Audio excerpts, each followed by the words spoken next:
mo ang mga korporasyon sa Pilipinas.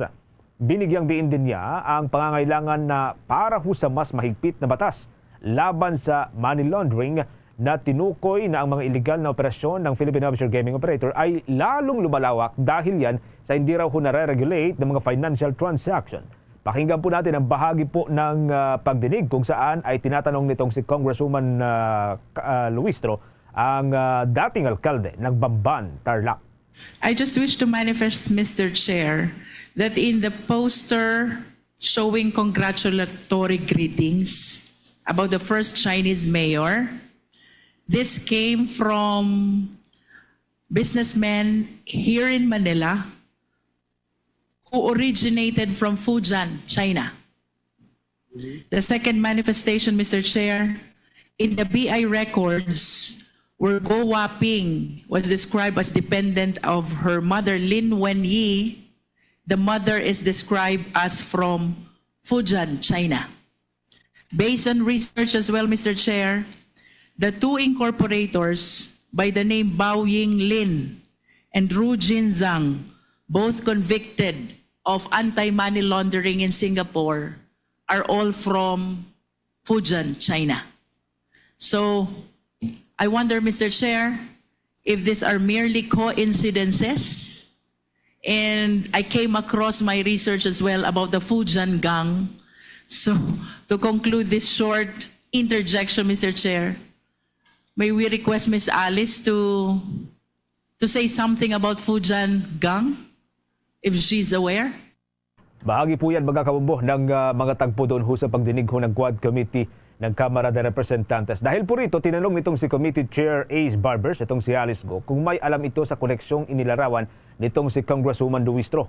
Pero sagot po nitong si Alice, wala siyang alam ukol dito. Sa katunayan, unang pagkakataon daw niyang marinig ang tungkol sa Fujian Gang, bagay na tinawanan naman nitong si Congresswoman Luistro. Sa pagtatanong pa nitong si Barbers, sinabi nitong si Alice na ang tatay niya ay mula doon sa Bay Fujian. Narito naman ang bahagi po ng pagtatanong, tuluyang pagtatanong nitong si Chairman Barbers kay dating Mayor Alice Go. Your Honor, I'm not aware. First time ko po siya narinig ngayon araw. Thank you po. So wala kang information tungkol sa Fujian Gang? Ngayon ko lang po siya narinig, Mr. Chair. Okay. So it's quite a coincidence that all these personalities na involved dito sa operation ng Pogo na ito ay galing sa Fujian. Are you from Fujian? Your Honor, yung dad ko po from Fujian. Okay. And I believe po marami din pong negosyante po dito sa atin na galing po doon. Okay. Si Cassie, are you from Fujian? Yung mom ko po, Mr. Chair. Mami mo from Fujian? Yes po. Si Baterna, are you from Tarlac? Okay. Okay, before we... Bahagi po yan ng nangyaring pagdinig, mga kabombo. Kaugnay pa rin po dito sa umano'y koneksyon nitong si Alice Go. At isa pa, itong si Cassie, ito hong kanyang kasama, no? Ukol ho doon sa may Fujian gang sa may Fujian, China. Samantala, yung pong mga nabunyag na mga aktibidad, itong si Go ay posibleng koneksyon daw sa mga sindikato at ito ho'y sinasabi ng Quadcom na isang seryosong problema sa kung paano po manipulahin ng mga dayuhan yung sistema ho sa Pilipinas sa kanilang mga iligal na gawain. Isinusulong naman ngayon ng mga mababatas ito hong agarang reforma sa mga kakulangan po ng batas para ho protektahan ng Pilipinas sa higit pa ang mga pagsasamantala. Bombo Breaking News! Eto, kapapasok pa lamang mga kabombo, no? Sa usapin po kay Alice Go at ilan pang mga usapin kaugnay po sa Philippine Offshore Gaming Operator. Ipinag-utos ng isang korte sa may Pasig na ipaaresto sa kasong qualified human trafficking. Etong sina Alice Go at iba pang mga kapwa nito akusado. Kasabay po nito, itong si Alice Go ay ipinalilipat ho sa may Pasig City Jail Female Dormitory mula ho sa Philippine National Police Custodial Facility. Ayon naman po sa kampo ng sinibak na alkalde, pinag-aaralan nila ang magiging legal na hakbang sa panibagong kautusan ng korte o ng hukuman. Abangan po ang dagdag na mga development kaugnay pa rin ng balitang ito.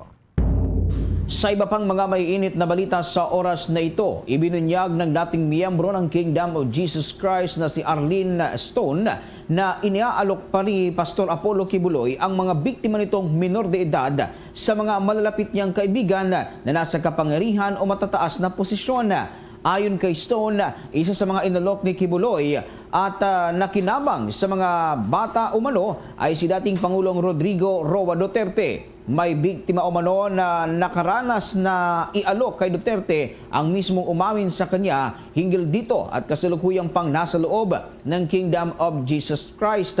Kaya naman, nanawagan ngayon ng dating miyembro ng Kingdom of Jesus Christ sa Senado na imbitahan para lumantad ang kanya mga dating kasamahan at dumalo sa mga pagdinig para marepresenta itong kanilang panig sa mabigat na akusasyon na ito. Ayon sa dating miyembro ng Kingdom of Jesus Christ, hindi siya nagsasalita ngayon para gumanti sa pastor, kundi para sa hustisya dahil mulat siya sa pang-aabuso ng Kingdom of Jesus Christ leader. Si Kibuloy nga ay kasalukuyang nahaharap sa kasong child sexual abuse at qualified human trafficking dahil sa pang-aabuso at pangahalay umano sa mga minor de edad. Kaugnay niyan, narito ang naging pasabog ni Arlene Stone.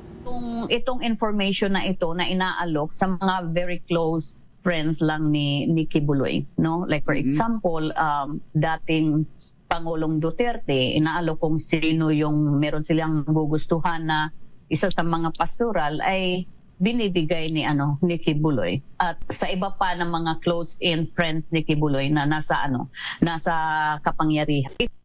Samantala, bukas naman ang bomboradyo sa anumang paglilinaw mula sa panig ni Kingdom of Jesus Christ member Pastor Apollo Kibuloy at kay dating Pangulong Rodrigo Roa Duterte kaugnay sa naturang issue. 13 minuto makalipas ang alas 12 ng katanghalian. Patuloy pa rin ang pinaghahanap ng mga otoridad itong si dating presidential spokesperson Attorney Harry Roque matapos na patawan o ma-cite in contempt sa House Committee ng Kamara de Representantes o sa Komite ng Kamara de Representantes. Kaugnay po nito ay muling binalaan ng Criminal Investigation and Detection Group ang mga personalidad na nagtatago raw o posibleng nagtatago sa dating presidential spokesperson na sila ho'y maharap sa kasong obstruction of justice kapag kay pinagpatuloy nila ang pagkakanlong sa dating opisyal. Ginawa mismo nitong si Crime Investigation and Detection Group spokesperson Lieutenant Colonel Imelda Reyes ang naturang babala at ibinalita na may development na sa kanilang paghahanap. Patuloy rin niya ang pangangalap ngayon ng mga tauhan ng Crime Investigation and Detection Group nitong mga kuhang video sa isang CCTV upang matukoy ang operasyon nitong si Roque.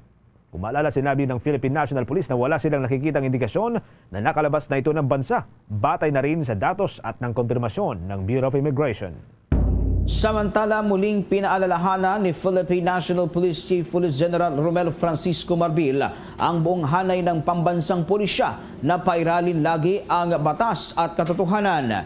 Ginawa ng General ang naturang pahayag sa ginanap na command conference sa Campo Crame kamakailan. Ang paalala ay para sa lahat ng pulis matapos na makaladkad ang kanilang organisasyon sa umano'y operasyon ng iligal na pogo sa Pilipinas. Sa naging pagdinig sa mataas na kapulungan ng Kongreso, ibinunyag ni Retired General at PAGCOR Executive Raul Villanueva ang umano'y isang dating hepe ng pambansang pulisya na nasa payola list ng Philippine Offshore Gaming Operators at sinasabing tumulong umano kay Alice Go at sa kanya mga kasamahan na makatakas ng bansa. Kaugnay nito ay hinamon din ng General si Villanueva na ibunyag at pangalanan ang dating hepe ng Philippine National Police na una niya nang nabanggit. Git ni Marbil, ang ganitong mga paratang kasi ay nakakasira sa imahe ng pambansang pulisya kaya't kailangang mabigyang linaw. Batay sa datos sa abot sa 30 ang naging Philippine National Police Chief sa Pilipinas at 24 na lamang dito ang nabubuhay. Ang mga natitirang naging hepe ng PNP ay pinaiimbestigahan na ngayon ni Marbil sa Directorate for Investigative and Detective Management ng Philippine National Police.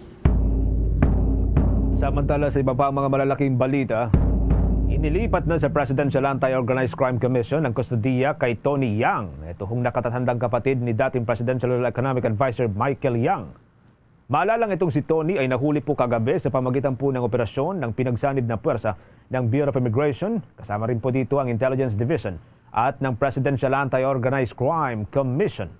Batay ho sa record na inilabas ng Immigration, na aresto itong si Yang sa Ninoy Aquino International Airport Terminal 3. Matapos ho siyang dumating mula sa may Cagayan de Oro.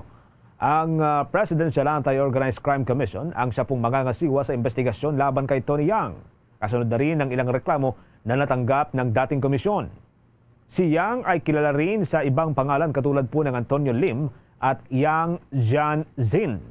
Siya ay mayroong deportation case dahil huyan sa tinatawag na undesirability at misrepresentation. Matapos daw ho ang sinasabing pagpapanggap niya bilang isang Pilipino at pamemeke pa ng impormasyon tungkol huyan sa mga certification mula ho sa Securities and Exchange Commission. Itinuturo rin siya na nasa likod po ng illegal na operasyon ng Philippine Offshore Gaming Operator doon sa may Cagayan de Oro. Ayon kay Bureau of Immigration Officer in Charge, Commissioner Joel Anthony Viado, na sa oras na mapatunayang guilty, itong si Yang, maharap ito sa deportation at blacklisting. Magunitang itong si Michael Yang ay napatawan po ng cite in contempt ng House Committee on Dangerous Drugs matapos ang bigo nitong pagdalo sa investigasyon noong pong drug operation sa Pampanga. Ito ho'y nangyari noong Setyembre ng taong 2023. Samantala, kaugnay pa rin mga kabombo sa mga sinasabing anomalya noong panahon ni dating Pangulong Rodrigo Duterte. Nakapaglagak na rin po ng piyansa itong si dating Department of Health Secretary Francisco Duque III sa graft charge laban ho sa kanya. Ayon sa dating kalihim, agad siyang nakapagpiyansa noong Setyembre, nitong unang linggo ng Setyembre matapos malaman ang inihaing kaso ng Office of the Ombudsman sa Sandigan Bayan. Kaugnay ho sa umano'y illegal na paglipat ng Department of Health sa procurement service ng Department of Budget and Management dito ho sa bilyong-bilyong pera para ho sa pagbili ng COVID-19 medical supplies sa kasagsagan po ng pandemya. Saan pa nitong si dating Secretary Duque na naghanap siya ng mga legal na remedyo para ho questionin ang resolusyon ng Ombudsman, hindi lamang ho sa Sandigan Bayan kundi maging sa Korte o Korte Suprema. Una na ngang nagpiyansa itong si dating Department of Budget and Management Undersecretary Lloyd Christopher Lau na inakusahan din ng graft charges matapos arestuhin habang patungo sa korte para humaglagak ng piyansang nagkakarga ng 90,000 pesos noon pong umaga ng Miyerkules. Samantala, ibinunyag ni dating Iloilo City Mayor Jed Patrick Mabilog sa House Quad Committee hearing ang tangkang pagdawit umano ng Administrasyong Duterte kina dating Senador Marojas at Franklin Dillon sa iligal na droga. Ayon kay Mabilog, isang mataas na opisyal ng Philippine National Police ang nagtimbre sa kanyang plano siyang gamitin para ituro sina Rojas at Drilon bilang mga drug lords.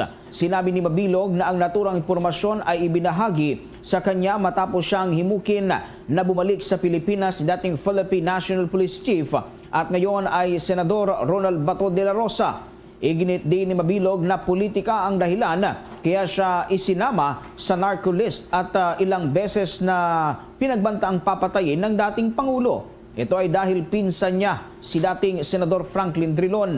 Pinagbintangan din aniya siya na nanabutahe sa pagkawala ng kuryente habang may campaign rally sa Iloilo noon ang kampo nitong si Duterte. May galit din aniya sa kanya ang dating Pangulo dahil hindi niya ito napagbigyan sa kahilingan na makausap siya noong panahon ng kampanya. Kaugnay niyan, narito pa ang bahagi ng pahayag ni dating Iloilo City Mayor Jed Mabilog. Rojas, presidential candidate na gustong idiin sa illegal drugs. Yun ba yung iutos sa inyo? Yun ba yung iniutos sa inyo? Yun ang sinabi sa akin ng General. Okay. Ano daw po? Na ano? Na ituro ko lang sila and then I'm off. Pero according to that General, hindi ko naman na-validate. Sinabi ko lang kung ano lang talaga ang pinag-usapan namin. Who's General po, sir? Hindi ko po pwede masabi. Kasabi ko na po. Ang bahagi ng pahayag ni dating Iloilo City Mayor Jed Mabilog. 19 na minuto makalipas ang alas 12 ng katanghalian. Sa iba pang mga malalaking balita sa oras na ito, bagaman hindi paganap na ipinagbawal ho ng paggamit ng artificial intelligence para sa pangangampanya para huyan sa 2025 midterm elections, Siniguro nitong si Commission on Elections Chairman George Erwin Garcia na babantayan ng komisyon ito hong paggamit ng mga kandidato sa naturang teknolohiya o ito hong artificial intelligence. Sa pagdinig nga sa Senate Committee on Finance o Subcommittee on Finance sa 2025 proposed budget ng Commission on Elections, tinanong nitong si Senator Francis Tolentino ang chairman ng Commission on Elections ukol sa susunding guidelines sa digital campaign o digital election campaign. Sagot po nitong si Chairman George Erwin Garcia, iniiwasan ng komisyon na magamit po ang artificial intelligence sa mga serye ng misinformation, disinformation at fake news sa panahon ng pangangampanya. Dahil dito, kailangan anyang sabihin o aminin ng mga kandidato kung gumamit ang mga ito ng artificial intelligence kasama na yung particular na teknolohiyang ginamit. Kailangan din anyang i-disclose ang mga social media accounts at ibang mga digital platform nitong mga kandidato para humatukoy ang pagiging lehitimong source. Ayon pa kay Chairman Garcia, makipag-ugnayan ng komisyon sa mga kinatawan ng iba't ibang social media companies upang matulungan sila sa gagawing regulasyon. Narito po ang bahagi ng pagtalakay sa budget ng Commission on Elections doon po sa may Senado. Kasabay pa rin po yan doon sa paggamit po ng artificial intelligence. Regulate the use of AI, artificial intelligence, deepfakes, softfakes, and such other programs that will be available virtually in a campaign using the internet. Ang problem po natin, Madam Chair, meron po tayong regulation para sa radyo, sa TV, sa dyaryo. Nagsasabit pa po sa amin ng reports. At the same time, meron po tayong airtime. Like for example, sa TV, dapat po 120 minutes. Sa radyo, dapat 90 minutes per station. And at the same time, sa dyaryo, meron po tayo sa half page at saka sa whole page. Pero wala po tayong regulation sa social media. Lalong-lalo na po sa paggamit ng deepfakes at saka sa paggamit ng AI. Ang sa amin po, we will not absolutely prohibit the use of AI because maganda naman po yung kapag ka nagamit talaga ng maayos. Kaya lang po, we would like to prevent misinformation, disinformation, and fake news. And we will, doon po sa nilabas namin guidelines, we will closely coordinate with the different platforms, X, Google, and such other platforms so that they will be the number one to police their own ranks. Dati-rati po pag may pinatanggal kasi tayo, Mr. Chair, Madam Chair, na mga malicious or fake news or misinformations, nagre-request po tayo to remove, inaabot po ng months. Samantala, umaasa naman itong si Chairman Garcia na sa pamagitan po ng inilabas itong bagong mga guidelines ukol sa paggamit ng artificial intelligence, matutukoy nila o madalian itong mga fake news o itong mga fake information. Matatawag po ang atensyon ng gumawa nito at mapanagot kung sila po ay napatunayang guilty. Muli, narito pang bahagi ng paliwanag nitong Chairman ng Commission on Elections. We're hoping that using the guidelines, we can easily, on the same day, we can easily request the platforms to remove the malicious information or news or fake news. At the same time, we will endeavor to register the accounts of candidates that they will be using, and at the same time, we will be punishing those who will be guilty or proven to have committed misinformation, disinformation, at saka fake news po. This is a work in progress, Mr. Chair. This is our first time in our history that we will have this kind of guidelines for the use of AI, deepfakes, and such other platforms.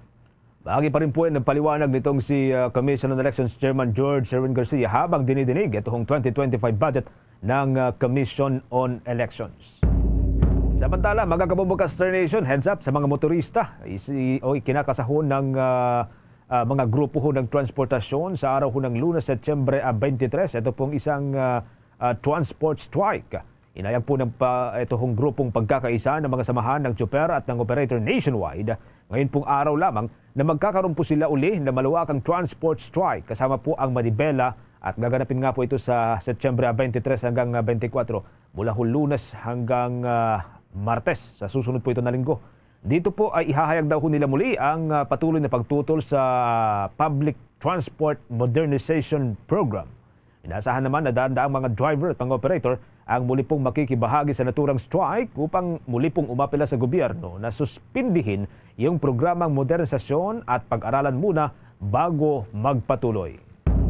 Samantala sa ibang mga balita, umapila si Commission on Elections Chairman George Erwin Garcia sa mga senador na maibalik ang tinapyas na 8 billion pesos na pondo para sa December 2025 barangay at sangguniang kabataan election sa bansa.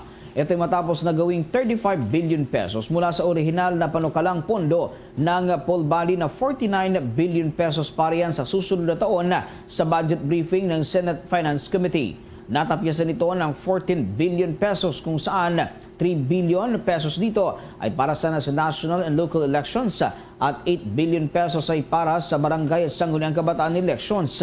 Paliwanag pa ng Polbali Chief ng pangunahing apektado rito sa tinapyas nga na pondo ay ang support staff at mga honorarium para yan sa barangay at sangguniang kabataan elections. Saad pa ng opisyal ng pagsasanay ng mga guro na magisilbi para yan sa 2025 midterm elections ay magsasuffer dahil kabilang sa tinapyas na pondo ang 1.4 billion pesos na kalaan para sana sa pagsasanay ng mga guro at iba pang mga gastusin kagaya ng venue, rental, food at transportasyon. Habang ang nalalabing pondo naman ay para sa forms at mga supply para yan sa voter education. Kaugnay niyan, narito ang pahayag ng COMELEC at ni Senador Marcos. Although, sabi nga po namin, Madam Chair, we understand the fiscal space na meron po tayo. Pero yung sana po sa amin po talaga maibalik po kahit konti sa barangay and SK elections kasi po 8 billion po yung nawala doon, Madam Chair. Naguguluhan ako sa kwenta ninyo tungkol sa BSKE. Hihirit lang ako. Dahil sa 2023, 11 billion. Bakit nangangailangan ng 19.8, halos 20 billion para sa 2025? Ang laki ng linaki. Maraming salamat, Madam Chair. Yung pong difference ay because nung pong 2023 barangay and SK elections, wala tayong binigay po na dagdag na honoraria na 2,000 pesos per elect. Yan ang bahagi ng paliwanag ni Commission on Elections Chairman George Erwin Garcia at ang naging katanungan naman ni Senator Amy Marcos. 27 minutes bago po umakalipas ang alas 12 ng katanghalian. Sa iba pang mga balita sa oras na ito, nasa 28 mga mobile clinics ang ipinamahagi po ni Pangulong Ferdinand Marcos Jr. sa mga lokal na pamahalaan doon po sa may rehiyon ng Mindanao. Ginanap ang turnover ceremony sa Manila North Harbor sa Maynila kung saan rin isinakay o isasakay ang mga barko sa mga itong mga mobile clinic ay isasakay sa mga barko. Layon po ng bagong Pilipinas Mobile Clinics Program ng Department of Health na makapagbigay ng dekalidad na serbisyong pangkalusugan sa malalayong lugar dito ho sa bansa. Ang bawat mobile clinic ay mayroong mga laboratorio, may mga tinatawag na analyzer, ultrasound, x-ray, maging ang hematology at iba pang mga kagamitan. Makakatuwang naman ang Department of Health ang isang shipping company sa pagbibiyahe sa mga mobile clinic. Sa pagtutulungan ng Department of Transportation, Philippine Ports Authority, Manila North Harbor at ang Presidential Management Staff itatransport o ibibiyahe ito pong 28 mga coaster mula po Maynila patungo dyan sa bahagi po ng Mindanao. Ayon naman kay Health Secretary Ted Herbosa, lahat po ng 82 probinsya sa bansa ay makakatanggap ng state-of-the-art na mga mobile clinics. Galing sa pundo po ng Department of Health ang ginamit para mabili o pambili ng mga nasabing clinics. Sinabi nitong si Herbosa ng bawat isa ay nagkakalaga ng 9.9 million pesos. Kasama ko yan yung mga kagamitan na nasa loob ng mga coaster. Narito pong bahagi ng paliwanag ni Dr. Herbosa. Okay, ito ang tinatawag nating Mobile Primary Care Clinic, isang proyekto ng Presidente at ng ating mahal na First Lady at of course ng Department of Health. Mamimigay kami ng isang Mobile Primary Care Clinic sa bawat probinsya. So, tumanggap na ang ating mga governor ng Luzon at ng Visayas. Yung Luzon na distribute namin a month ago, tapos yung Cebu also, sa Cebu City, nung anniversary ng Cebu. At ito yung huling pangatlong tranche. 28 po ang nakikita natin dito sa paligid ng North Harbor na isasakay natin papunta ng Mindanao. At dadating dito yung ating mga governor ng iba't ibang lalawigan ng Mindanao at para makaabot talaga ang kalusugan sa bawat pamamayan ng bawat sulok ng Pilipinas, no? Ang isang mobile primary care clinic, meron niyang hematology, chemistry, laboratory testing. Very, very happy yung mga governor. Sabi nga nila, ginagamit na nila para makapunta dun sa malalayong lugar. Napansin nyo, yung pinili namin booth, yung hindi masyadong malaki. Kasi pag masyadong malaki, hindi makakapasok doon sa malalayong lugar na maliliit lang ang kalye. So ito isang proyekto talaga para ramdam ng bawat Pilipino ang kalusugan. Paliwanag po yan ng kalihim ng Department of Health, si Secretary Dr. Ted Herbosa. Samantala, naniniwala si Pangulong Ferdinand Marcos Jr. na malaking tulong sa early detection ng mga sakit ang ipinamahaging mga state-of-the-art mobile clinics ng Department of Health sa mga malalayong lugar dito ho sa ating bansa. Dahil may dahilan na ang ating mga kababayan na magpakonsulta. Sinabi pa ng Pangulo na ito rin ang unang pagkakataon na magkakaroon ng medical record ang ating mga kababayan na siyang magiging batayan para mapigilan o magamot na ang anumang sakit gaya ng diabetes, tuberculosis at iba pa. Nananawagan din ng Pangulo sa mga lokal na pamahalaan na aktibong gampanan ang kanilang mandato sa usaping pangkalusugan. Sinabi pa ng punong ekotibong Marcos ang mga LGUs ang siyang tulay para maging matagumpay ang mga programa ng national government. Siniguro naman ng Presidente na papakinggan nito ang pangailangan ng sambayanang Pilipino lalo na ang sektor ng kalusugan. Ang mobile clinics nga ay malaking tulong sa healthcare system ng ating bansa. Aniya, bawat buhay ay mahalaga. Kaugnay niyan, narito ang pahayag ni Pangulong Ferdinand Marcos Jr. So, Lisa, wala na akong ibang sabihin. Tuloy mo lang yung ginagawa mo at ang laking tulong ng ginagawa mo dito sa ating healthcare. Yan ang bahagi ng pahayag ni Pangulong Ferdinand Marcos Jr. Meron na lamang ko tayong 28 minutes bago sumapit ang alauna ng hapon. Sa iba pa ang mga balita, siniguro ko ngayon ng Department of Agriculture sa pamamagitan ni Secretary Francisco T. Laurel Jr. na may sapat pa rin pagkain sa Pilipinas sa kabila po ng sunod-sunod na epekto ng sama ng panahon sa sektor po ng pagsasaka. Ayon kay Secretary Laurel Jr., sapat ang supply ng pagkain sa mga merkado at bawat industriya ay gumagawa ng akbang paraan upang mapanatili ang buffer stock. Bagaman may mga pagkakataon na nagkakaroon ng kakulangan sa ilang supply, tiniyak ko ng kalihim na pansamantala lamang ang mga ito at kalimitang dulot lamang ng logistics o transportation problem. Ginawa ng kalihim ang pahayag, kasunod na rin po yan ng bilyong-bilyong halaga ng pinsalang iniwan nitong mga nagdaang bagyo at iba pang uri ng kalamidad sa sektor ng pagsasaka. Lumalabas kasi sa datos sa Department of Agriculture, Disaster Risk Reduction and Management Operation Center na umabot sa 23 billion pesos ang halaga po ng agricultural damage.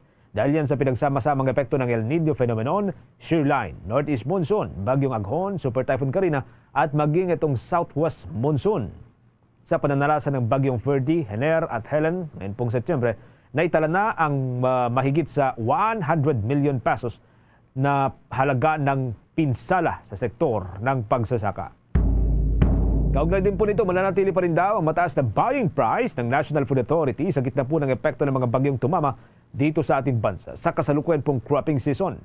Pagtitiyak nitong si Department of Agriculture Assistant Secretary Arnel de Mesa, mahalagang magamit ang naturang buying price upang magkaroon po ng kompetisyon sa pagbili ng mga local rice at hindi raw sasamantalahin ng mga traders ang kalagayan ng mga local farmers na naapektuhan sa magkakasunod ng mga kalamidad. Kasama na ang mahaba-habang pananalasan ng El Niño phenomenon.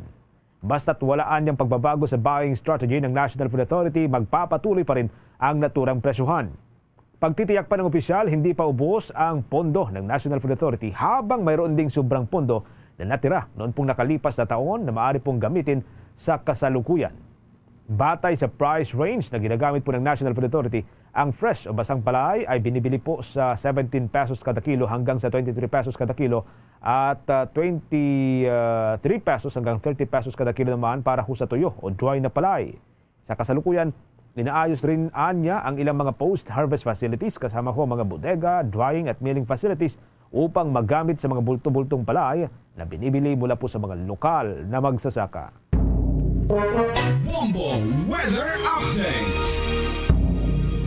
Samantala, southwest monsoon o hanging habagat pa rin ang nakapekto sa ilang bahagi ng ating bansa, partikular na dito sa Luzon at Visayas. Dahil nga dito mga kabombot Sir Nation ay inaasahan na itong mga makulimlim na kalangitan at may hinang pagulan dito sa Metro Manila at sa nalalabing bahagi ng ating bansa. Samantala, may nabuo namang low pressure area nga sa silangang bahagi ng Luzon sa loob pa rin niya ng Philippine Area of Responsibility huling namataan itong sentro ng naturang sama ng panahon sa layong 590 kilometers sa silangan yan ng Itbayat, Batanes.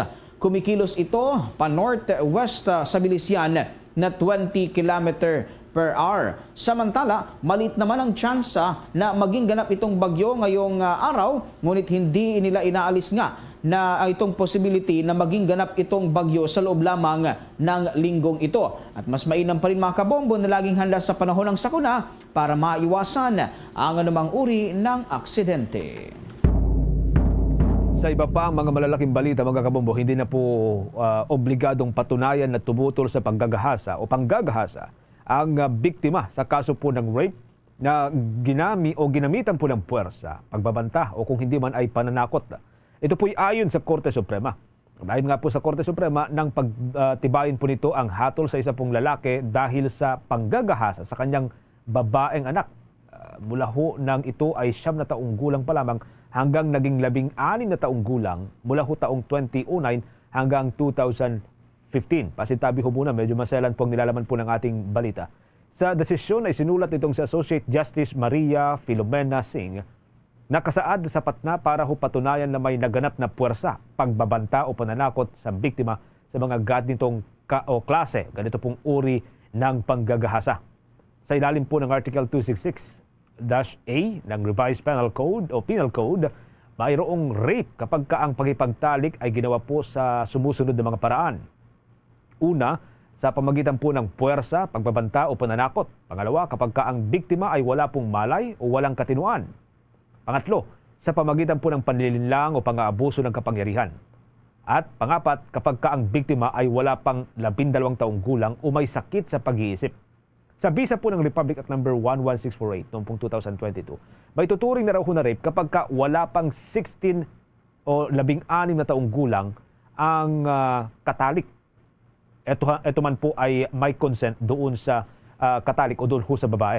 Nilinaw naman ng Korte Suprema, mga kabombo, na ang mga pananaw sa mga nakaraang desisyon nito na hindi po maaring ituring na biktima ng rape ang isang babae kung hindi siya tumutol o nakipaglaban ay hindi na raw alinsunod sa kasalukuyang doktrina at hindi katanggap-tanggap sa isang sibilisadong lipunan.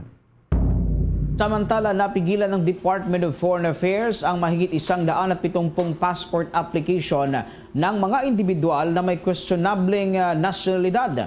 Ito ang inihayag ni Department of Foreign Affairs Secretary Adelio Cruz sa pagdinig ng Senate Subcommittee on Finance na pinumunuan naman ni Senator Loren Ligarda. Aniya, karamihan sa mga nagsumite ng birth certificates na requirements sa pagkuha ng pasaporte ay nagpapakita ng delayed registrations. Ayon pa sa Department of Foreign Affairs official, 71 mula sa 171 ng mga fraudulent passport application ay nirefer na sa National Bureau of Investigation. Karamihan ay first-time applicant at lahat ay may delayed registration habang may ilan din aniyang mga dayuhan na nakapagbigay ng valid birth certificates at ilan naman ang malinaw na fraudulent. Sa uli, sinabi naman ni Senator Ligarda na natas ang dumipensa sa proposed budget ng Department of Foreign Affairs na 27.4 billion pesos balian sa 2025 at na handang magbigay ang Senado ng kaukulang pagpupondo na bibigay ng suporta sa naturang ahensya sa pagbusisi sa passport application process para mapigilan ng mga dayuhan na makakuha ng Philippine passports sa pamamagitan niyan ng iligal na pamamaraan. Samantala, you want to know what makes Enhypen's performances so explosive? Dunkin' Choco Bang! Yeah! Explosive bawat bite kasi chocolate-coated na, Bavarian-filled pa. Explosive ang flavors kasi may 3 banging toppings na. Big Bang, Big Bang BTN, and Big Bang Nutty. Yeah! Kaya ang Enhypen, explosive ang bawat galaw. Nothing like Dunkin' Choco Bang! Dunkin', pasalubong ng bayan. Oras natin 21 minutes na lamang at mag-alauna na po ng hapon. Bago sa iba pa malalaking balita, mga kabombo, eto, good news muna tayo or paabiso kakusan para ho sa mga motorista ho natin sa susunod po na linggo. Matapos po mga kabombo, ito pong 2 linggo na good news o 2 linggo ho na magkakasunod na mga bawas presyo o rollback sa presyo po ng produktong petrolyo. Pinaghahandaan po ngayon ng Department of Energy ang mga motorista, mga mamamayan. Ito'y kasabay ng panibago pong dagdag presyo ng langis sa susunod na linggo. Batay po sa kanilang pagtaya ngayon o pagtaya po ng Department of Energy, maaari pong magtaas ang gasolina po ng hanggang sa 30 pesos o 30 centimos sa kada litro, habang meron na pong pagbaba ang kerosene at diesel na maaari pong maglaro ng hanggang sa 35 centavos kada litro. Kung hindi man po pagbaba, posibleng wala pong paggalaw ito. Batay na rin po sa naunang pahayag ng Department of Energy. Inasahan ng Department of Energy na sa natitirang 2 trading days ay magkakaroon pa po ng mga pagbabago, kaya antabay lamang po sa Bobo Radio Philippines para sa mga dagdag na development. Ukol pa rin po yan sa presyohan ng gasolina na posibleng ipatupad sa araw ng Martes sa susunod na linggo. Bombo International News. Pinapalikas na ng United Kingdom ang mga mamamayan nito na nasa Lebanon dahil sa lumalalang tensyon doon. Sinabi ni United Kingdom Foreign Secretary David Lammy na mahalaga na ang agarang paglikas ng mga British nationals na nasa Lebanon dahil sa mataas ang tensyon na nagaganap sa pagitan nila ng Israel. Maaring sa anumang oras ay mabilis na magkaroon ng paglala ang naturang sitwasyon. Samantala, kaugnay nito ay nananawagan din ito sa Israel at Lebanon na magkaroon ng mapayapang pag-uusap para hindi magkaroon ng paglala ang mga kaganapan sa naturang mga lugar. Samantala, binalaan ng Revolutionary Guard ng Iran ang naturang itong bansang Israel na kanilang pananagutin dahil sa naganap na magkakasunod na pagsabog ng pager at two-way radio. Bagamat hindi inako ng Israel ang nasabing atake, ay malakian niya ang paniniwala ng mga Hezbollah na ang Israel ang nasa likod nito. Tinawag naman ng United Nations ang nangyari ng pag-atake sa Lebanon na isang paglabag sa karapatan ng tao para mabuhay. Sinabi naman ni US Secretary of State Antony Blinken na dapat talaga na magkaroon ng ceasefire sa Israel at Hamas para wala ng sibilyan pa ang madamay. Muli namang nakapag-record ang FIVOX ng 45 o 45 na mga pagyanig sa nakalipas na magdamag. Ayon sa ahensya, palatandaan po ito ng patuloy na abnormalidad ng naturang bulkan. Maliban sa mga pagyanig, na irehistro rin ang 8,932 na mga tonelada ho ng sulfur dioxide na lumabas mula po sa naturang bulkan. Habang ang steam plume ay nasa 150 meters naman ang taas ho nito. Ang pagsingaw na ito ay napadpad sa Hilagang Silangan at Silangan na bahagi po ng lalawigan.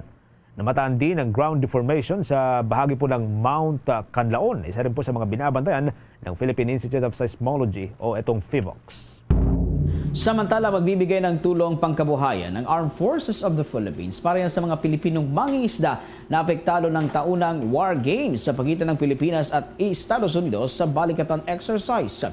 Ito ang tiniyak ni Agusan del Norte Representative Jose Aquino II na siyang dumidepensa sa 2025 budget ng Department of National Defense sa plenary deliberations sa 2025 General Appropriations Bill nitong Huwebes.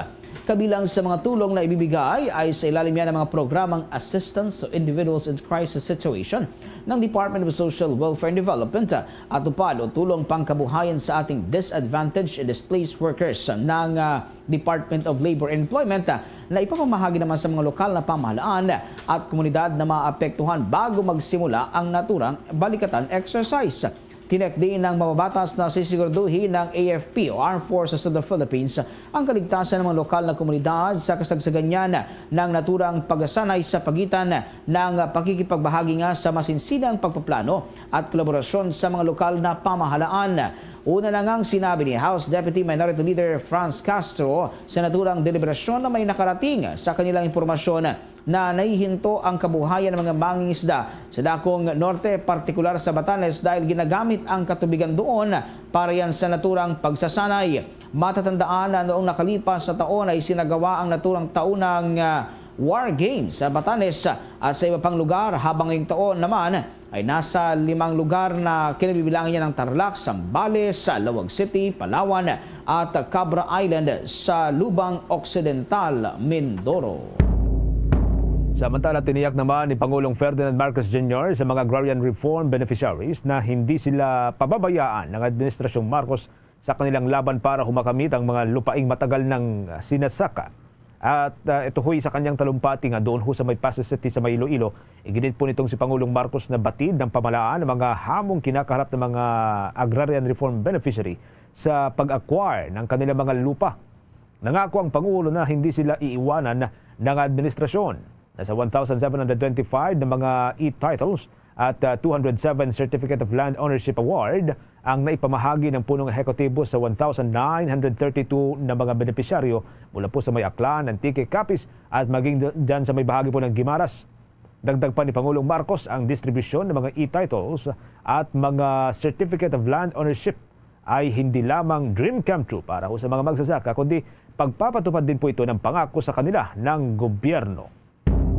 Samantala, hinimok ng pamunuan ng Department of Agriculture ang Philippine Ports Authority na kaagad ipag-utos itong pagpapalabas nga ng imported rice na may kabuang na halos 1,000 container vans.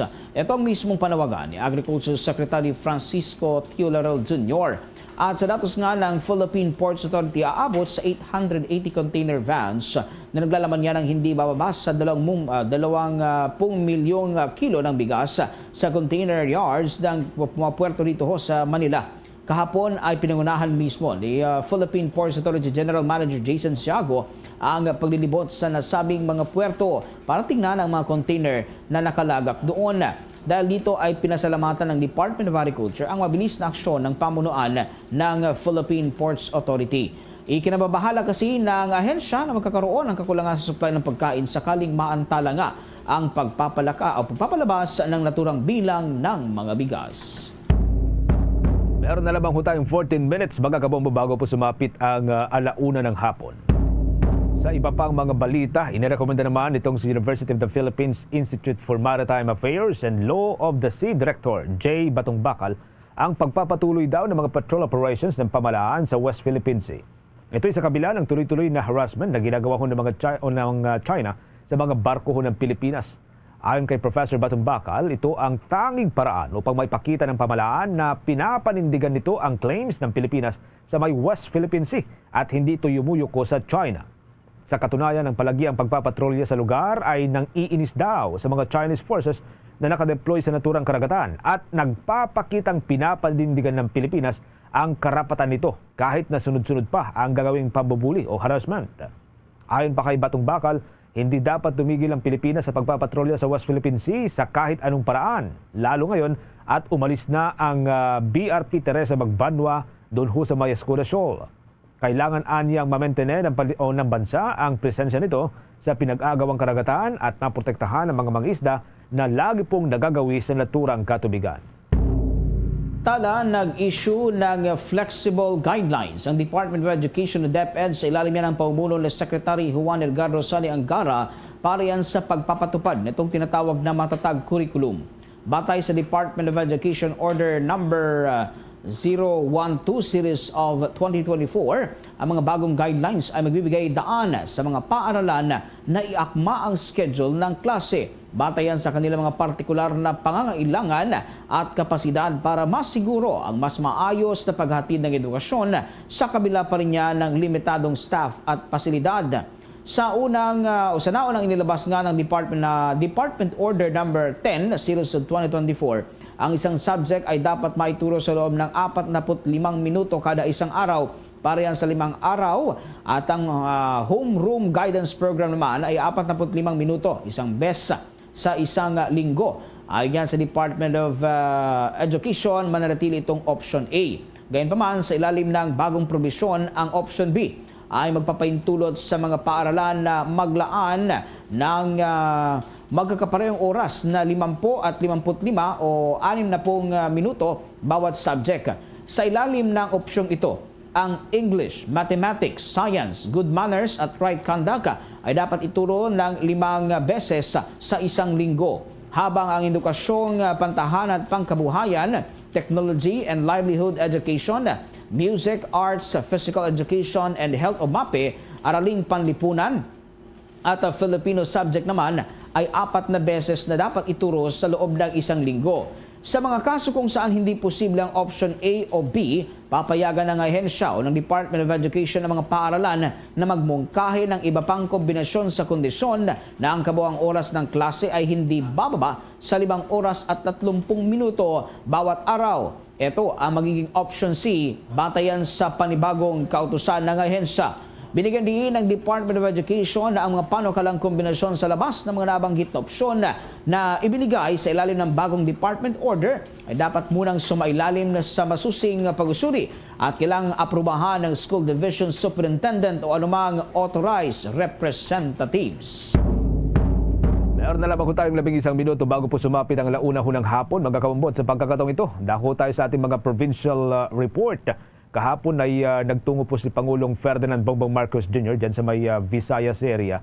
At ilan po mga local government units sa may Western Visayas ang labis pong pasasalamat naman doon po sa binigay ng mga patient transport vehicle na ibinahagi po ng national government sa pangunan nitong si Pangulong Marcos. May update po dyan ng Bombo Radyo Iloilo. Ikinatuwa ng local government unit sa Western Visayas ang isinagawang distribution ng land titles sa agrarian reform beneficiaries at patient transport vehicles sa pangunguna mismo ni Pangulong Ferdinand Bongbong Marcos Jr. sa City of Pasay Arena. Maliban kasi sa higit 2,500 na titulo ng lupa na naibahagi sa mga benepisyaryo sa Iloilo, Aklan, Antique, Capiz at Guimaras, may 51 pa na patient transport vehicles para sa Region 6 at sa Negros Island Region. Ayon kay Pasay City Mayor Stephen Palmares, makakatulong ito sa pag-improve ng healthcare access sa liblib at malalayo o disadvantaged areas.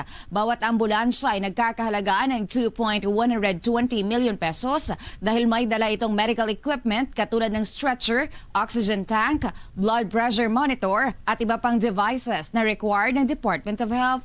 Ito naman ay donasyon ng Philippine Charity Sweepstakes Office sa ilalim ng Medical Transport Vehicle Donation Program. Sa pagtitipon din sa Pasay City ay kinumpirma ng Pangulo na inaprubahan ng kanyang opisina ang budget na 2 billion pesos ngayong taon para sa akwasasyon ng 1,000 na karagdagang mga ambulansya para sa iba pang mga syudad at bayan sa bansa. Ito makakadagdag sa available natin na ambulansya para sa mga tao na hindi maantala yung paghatid sa kanila.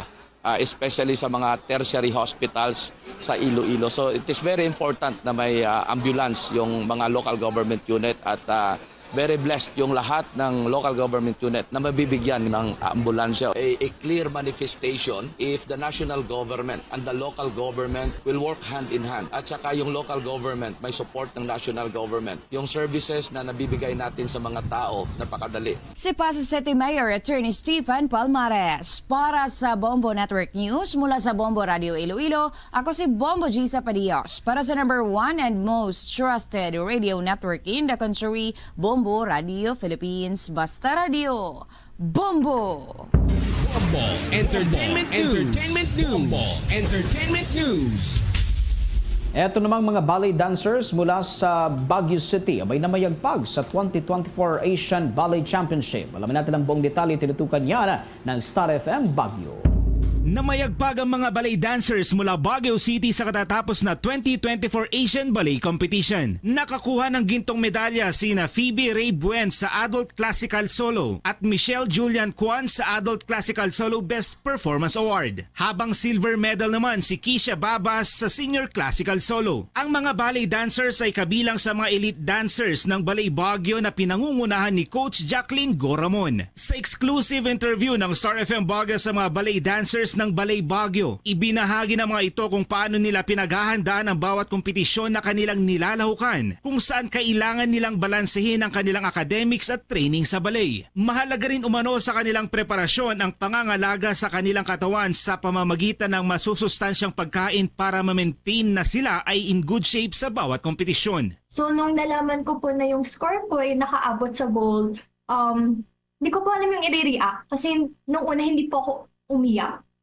Parang na po talaga ako, naka-gold ako. After 10 years of competing, naka-gold na ako, sabi ko. Tapos, very fulfilling po. I feel nothing but gratitude po. Thank you, Lord. Thank you po sa, kay Coach, kay Teach po sa pagbigay ng opportunity. Nung nalaman ko din po na silver medal po sa akin, I was really shocked po. I just gave my best, and I'm so thankful po na hard work paid off po. I felt really overwhelmed po. And I didn't really expect po to get those awards. Yun, I was really shocked and grateful na I still was able to get the award. Sinabi naman ng kanilang coach kung ano pa ang kanyang goal para sa Ballet Baguio. Goal ko po for Ballet Baguio is to continue producing the next generation of dancers, the next generation of professional dancers, teachers, choreographers, and award-winning dancers and medalists in competition. So I really believe that the journey should not end here, and we should continue fulfilling the hopes and dreams of other young ballerinas who wish to take the same path as these three dancers. Bahagi ng panayam ng Star FM Baguio sa mga elite ballet dancers ng Ballet Baguio na sina Phoebe Buen, Michelle Kwan, Keisha Babas at sa kanilang coach na si Jacqueline Goramon. Maliban sa mga medalya na nakuha ng mga ballet dancers, nakatanggap naman ang Ballet Baguio bilang Excellent Dance School. Tinanghal naman na excellent teacher si Coach Jacqueline Goramon sa Asian Ballet Competition. Iyan ang report mula Star FM Baguio para sa Bombo Network News. Star DJ Nash para sa #1 and most trusted radio network in the country, Bombo Radio Philippines. Basta Radio, Bombo. 5 minuto bago sumapit ang 1:00 ng hapon. The time check was brought to you by Dunkin, pasalubong ng bayan. Bombo International News. Nananatiling hindi pa makontrol ang kaso ng monkeypox sa mga bansa sa Africa. Ayon sa Africa Centers for Disease Control and Prevention na maaari pang tumaas ang bilang ng mga kaso nito sa iba't ibang bahagi ng bansa. Nakukumahog na itong mga bansa sa Africa para tuluyang mapuksa nga ang nasabing virus. Nais kasi na mga bansa sa African region na hindi na maulit ang mahinang healthcare system nila nung dumaan nga itong COVID-19 pandemic. Batay sa kanilang talaan, lumubo na ng 177% ang kaso ng natulang sakit at ang mga nasawi ay umaarangkada na o pumapalo na ho sa 38.5% ang bilang kung ikukumpara naman noong nakalipas na taon.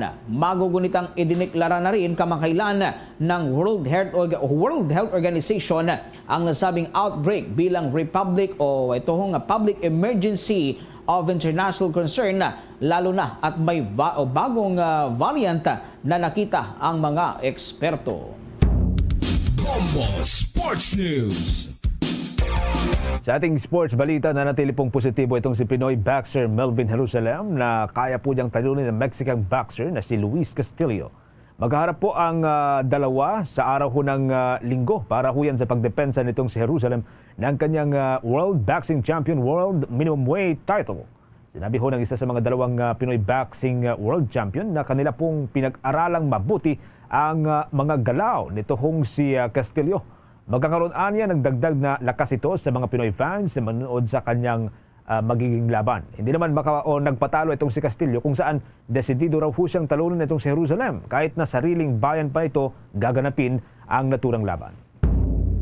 Mga kabombo Star Nation, muli kayo po'y aming iniimbitahan na maliban po sa News Center Makati ay pwede po ninyong tunghayan, pwede po ninyong subaybayan ang ating pong mga provincial station, ang ating pong 31 fully digitalized AM at mga FM station. Gamit po yan ang ating napakaraming mga social media platform. Katulad po ng Facebook page, pwede po kayong mag-follow ho dyan, pwede po kayong mag-subscribe. Pwede rin po sa pamagitan ng TikTok account, YouTube channel at maging itong Bombo mobile apps na pwede po ninyong ma-download via Google App Store at Apple App Store.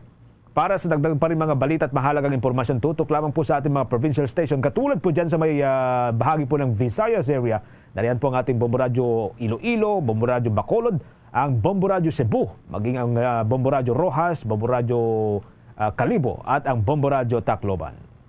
Mga kabombot ka Star Nation, dahil nga ho doon sa ating mga naralasang mga sama ng panahon at kalamidad, sama-sama tayong manalangin ng Orasyo Impirata for deliverance from calamities. Almighty Father, we raise our hearts to you in gratitude for the wonders of creation of which we are part. for your providence in sustaining us in our needs, and for your wisdom that guides the course of the universe. We acknowledge our sins against you and the rest of creation, nature. We have confused your command to subdue the earth. The environment is made to suffer our wrongdoing, and now we reap the harvest of our abuse and indifference. Global warming is upon us. Typhoons, floods, volcanic eruption, and other natural calamities occur in increasing number and intensity. We turn to you, our loving Father, and beg forgiveness for our sins. We ask that we, our loved ones, and our hard-earned possessions be spared from the threat of calamities, natural and man-made. We beseech you to inspire us all to grow into responsible stewards of your creation and generous neighbors to those in need. Amen. Christmas is a time for sharing. Mga kabombot ka Sir Nation, sa ating Christmas countdown, 96 days to go bago ang araw ng Pasko.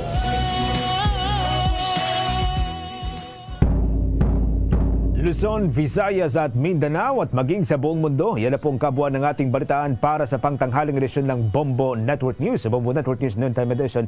Mula po din sa News Center Makati para sa number 1 and most trusted radio network in the country, Bombo Radio Philippines. Basta Radio. Bombo! This Christmas we share the love. Bombo Hanay sa Udto, diri sa DYFM, Bombo Radio Iloilo, ang flagship station sa the number 1 most trusted radio network in the country, ang Bombo Radio Philippines. Adlaw kita karon sa Biyernes, Setyembre 22, 2024. Sa gihapon, inimula ganimo ang kurman, Bombo Chama Blanco Hover. Sa aton sinikaron nga Christmas Countdown. It's a time for sharing, giving gifts for everyone. 96 dias na lang, kagapaskwa na. Yari na madalaguan kag mga nagapaw na karon nga mga balita. 86 anyos nga tigulang nga taga Molo nagpadulong sa Iloilo City Hall matapos mabatian sa Bombo Radio nga ara si former Iloilo City Mayor Jeda Patrick Mabilog. Mga supporter ni former Mayor Jed luyag nga magpadalagan ini siya sa syudad. Samtang Iloilo City Councilor Alan Saldivar ginkalipay ang pagpanumbalik ni former Mayor Jeda Mabilog. Iloilo City Police Office Director Colonel Kim Ligada nagpasalig nga may aras ang bastante ng security measures kag police personnel para sa anay alkalde sang syudad. Sangguniang panlalawigan nagalaom nga makalabot ang ila concern sa mga congressmen kag senador tuhoy sa problema sa national ining ginatawag sining NGCP, National Grid Corporation of the Philippines. Muni madalagwar mabalita issues kag impormasyon ng main sentro karon sa aton sining pagpangalagad diri man sa Bombo Radio Iloilo sa Bombo Hanay sa Udto. Nasaksihan kagaina sang bugos nga taga-syudad sang Iloilo ang pagpanumbalik sa Iloilo City Hall or pagbisita ni former City Mayor Jeda Patrick Mabilog sa may Iloilo City Hall kag nagahumlad ang duwa sining kakamot nga ginbaton sang alkalde sang syudad ni Mayor Jerry Treñas sang anaya alkalde. Ginhulat gid sang alkalde ang pagbukas sang ganhaan sang iya sining talatapan kag ginbaton with arms wide open kag yuhom makita ninyo nga naghaksanay ang anay alkalde kag si Mayor Jerry Treñas. Nagkamusta na isang malawig sang magsulod na ang anay alkalde sa talatapan sang mayor. Makaduha kabes nga naghaksanay ang duha. Tupad man sila nga nagpungko sa pulungkuan kung sa diin si mayor waya nagpungko sa iya sining plungkuan bla. Diri siya nagpungko sa ginapungkuan man sang bisita tupad sang anay alkalde. Emosyonal man ang anay alkalde sang ginkumusta ang iya sini mga sadto mga kaupdanan sa politika man no? Nagkumusta kag naghakos man sa kay City Councilor Eli Estante. Gintandog niya pa ang guyasang konsihalo. Kag nagtulo man ang luha sang alkalde, nagpahid gani kaluha niya. Kung madumduman pa banwa si Councilor Estante, masami man iya nga mention ni former City Mayor Jeddah Patrick Mabilog sa iya sining Facebook post. Kag sadto gani banwa na ano pa ni na huring-huringan nga magadalagan bilang BC Alkalde upod sa kay former City Mayor Jeddah Patrick Mabilog. Pero sa nangin na istorya na isang duha ka mga opisyal sang syudad, namely Mayor Jerry Treñas and former Mayor Jeddah Patrick Mabilog, ilalang siniya nga ginbalik-balikan ang mga sadtuanay pag-updanay kag mayo nga relasyon sa bahin karon iya sang politika nga for 13 years. Why sila iya sang inaway nga duwa? No, why iya sang lainay sang buot nga nagpatunga abi no, sa kay former Mayor Jed kag Mayor Jerry Treñas. Kag naghambal gani si Mayor Jed nga hindi lang tayo mag-away sir sa aton sini karon niya nga mga kabumbo, pero halang po niyang ginpahayag sang anay alkalde sinya waya kuya sang plano sa politika subong kag buwas. Kung luyag sang Ginoo, plano iya sang Ginoo, ti ginatugyan ko na ina iya sa Ginoo. Kay kung ginaplanuhan ko ginaplanuhan as per the experience of former City Mayor Jed Patrick Mabilog, kung ginaplanuhan ko nagakaintunses. Kita mo nung natabo sa iya sa aton sini nga mga kabumbo, so ginatugyan niya na lang kuno iya sa Ginoo kuno nung plano iya sa Ginoo, ti sundon lamang ininiya.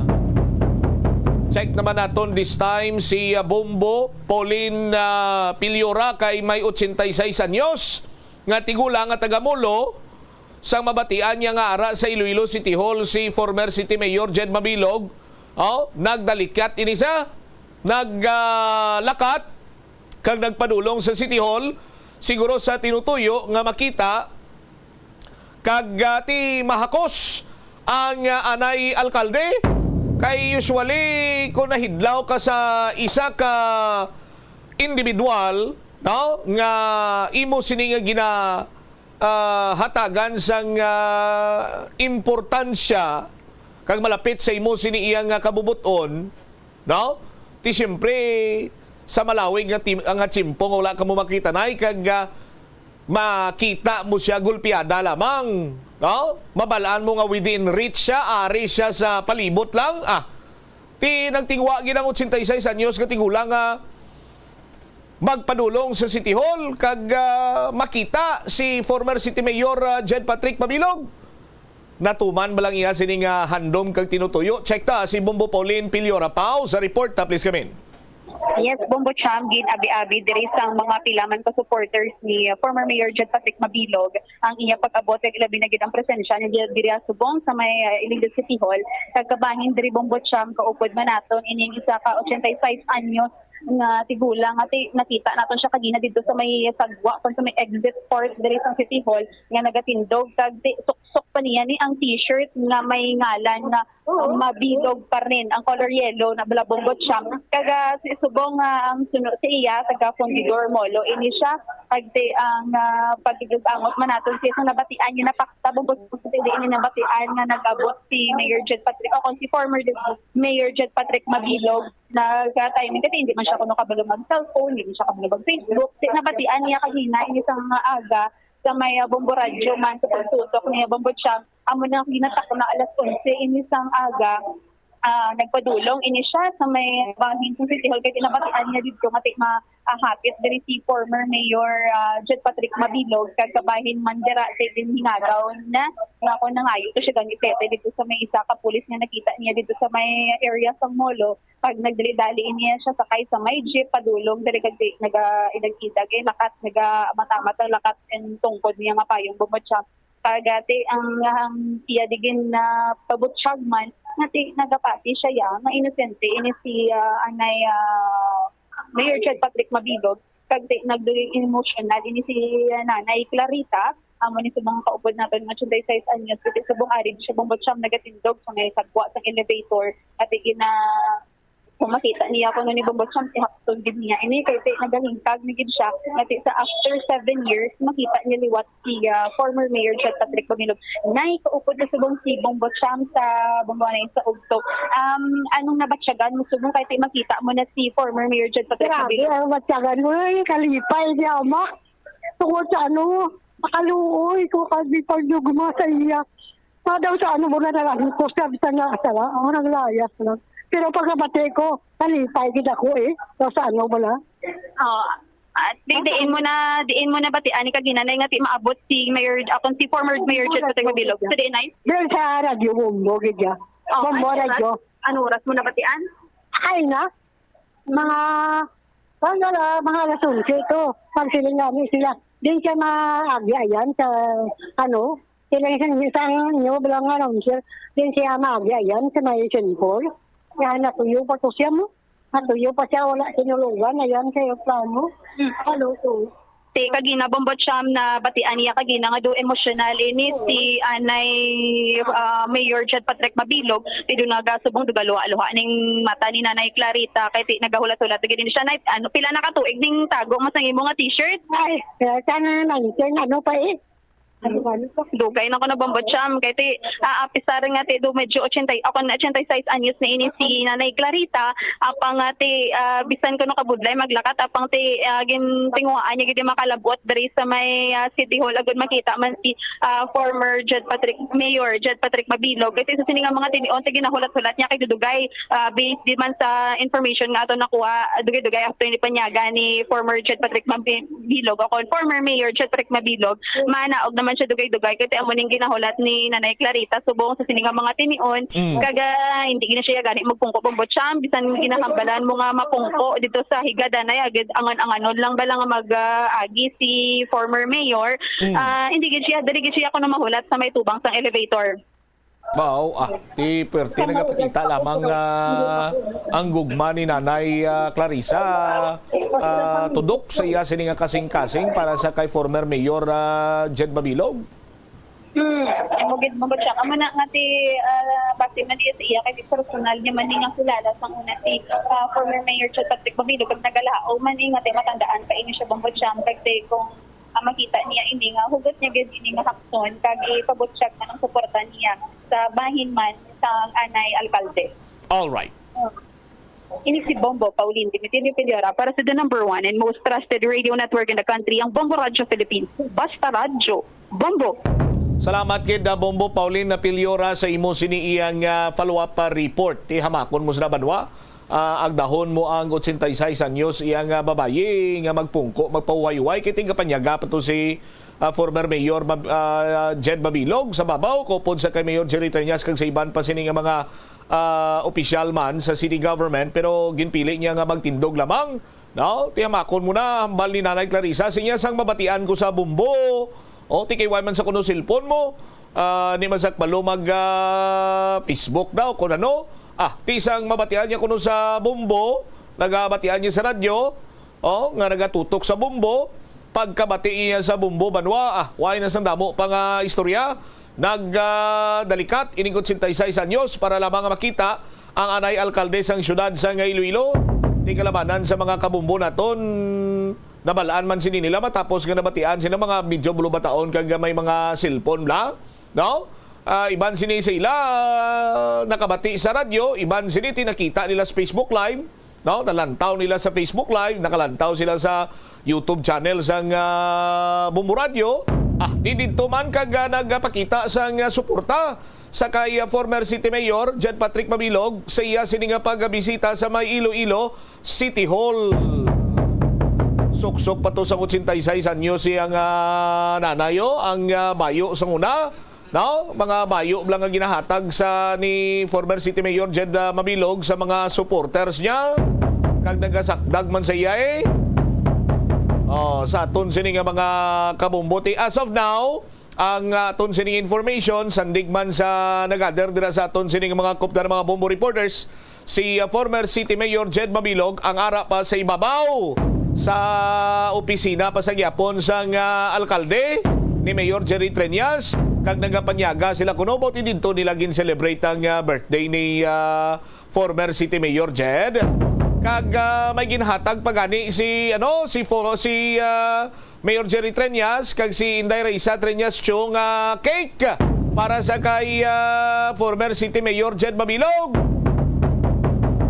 Tiperte man nga pag-amuma sang mga opisyales dira sang city government.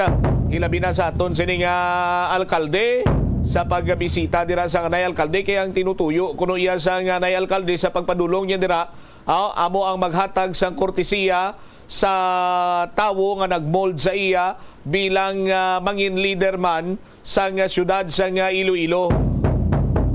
Sa aton sining mga kabombo. Pero katulad sang mga nagasuporta kag nagahandom sa pagpanumbalik nga kung pwede mabalik or kung anong plano sang alkalde naton in the near future, tiluyang nila nga magdalagan gidya si former City Mayor Jed Mabilog.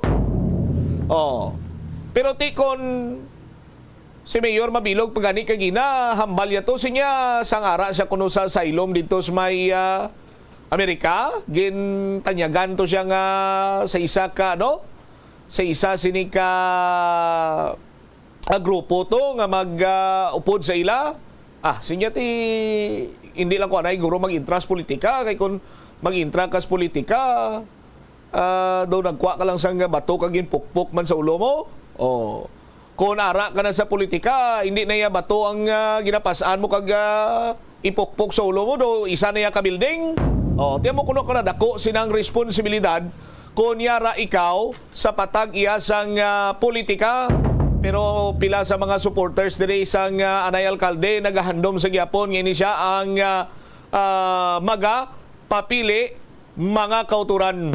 Check naton bala si Bombo Jomar Villa. Jom sa report please come in.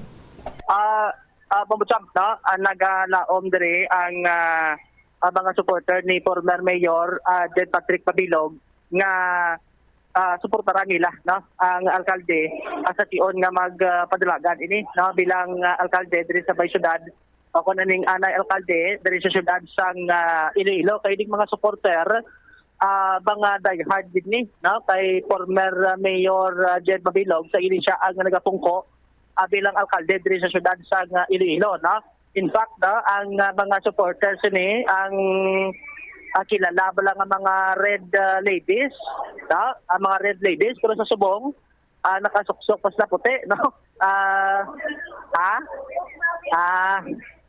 mga gugma women's diri bumutang pero kilala gid sila sa unang red ladies under sa kay former Mayor Jed Patrick Mabilog pisar nga tig nadugayan ang panyaga pato ni former Mayor Jed Babaw at nagahulat sila di Salom basi ko do na hidlaw siguro si Mayor kapag kaon diri syudad bumutang kay kung sa US ka basi ko laban lang tublang ang mga karnito di diriya makakaon kadiya batsoy kung anong gusto mo nga mga Ilonggo foods sa aton sa dinga mga kabombo arib na daw kay may nagatumpok diho ang mga red ladies diri bumutang pariblas ng linyat kay do mo gini ang isa ni sa other leader man diri sa syudad sang Iloilo. Ma'am, live kita sa Bumbuan na isodto si Bumbutsam sa piyak nga linya. Bali anong oras ka mo nagabot din? Kaginasang aga, mga alas 4, dato na kami simbahan molo. Nag-attend kami sa misa. Tapos pagtapos misa, proceed kami din sa City Hall. Until now, ari pa kami di Japon. At ang misa, ito mga alas 9 mo? Alas 7, alas 8. Kaya alin gina, diri pa ka mo, kung kalinalin din. Why kami di kahalin. So bali ang purpose nyo nga makita si former Mayor Jed? Oo, mabanding na mo naman siya nagaulat kami ganit sang 7 ka tuig. Ayan, pag ini nga inoras na lang, makita pagit siya namon. Kaya hindi mapungga na nga mong Japon nga kay Idlaw sa iya. Okay, may nakamenso diri kay nga aduluyad yung taglagan si Mayor Jed diri sa syudad? Yes! Gusto, Ged. Gustong-gusto. Nga man, anong rason nyo nga gusto siya magpalagan?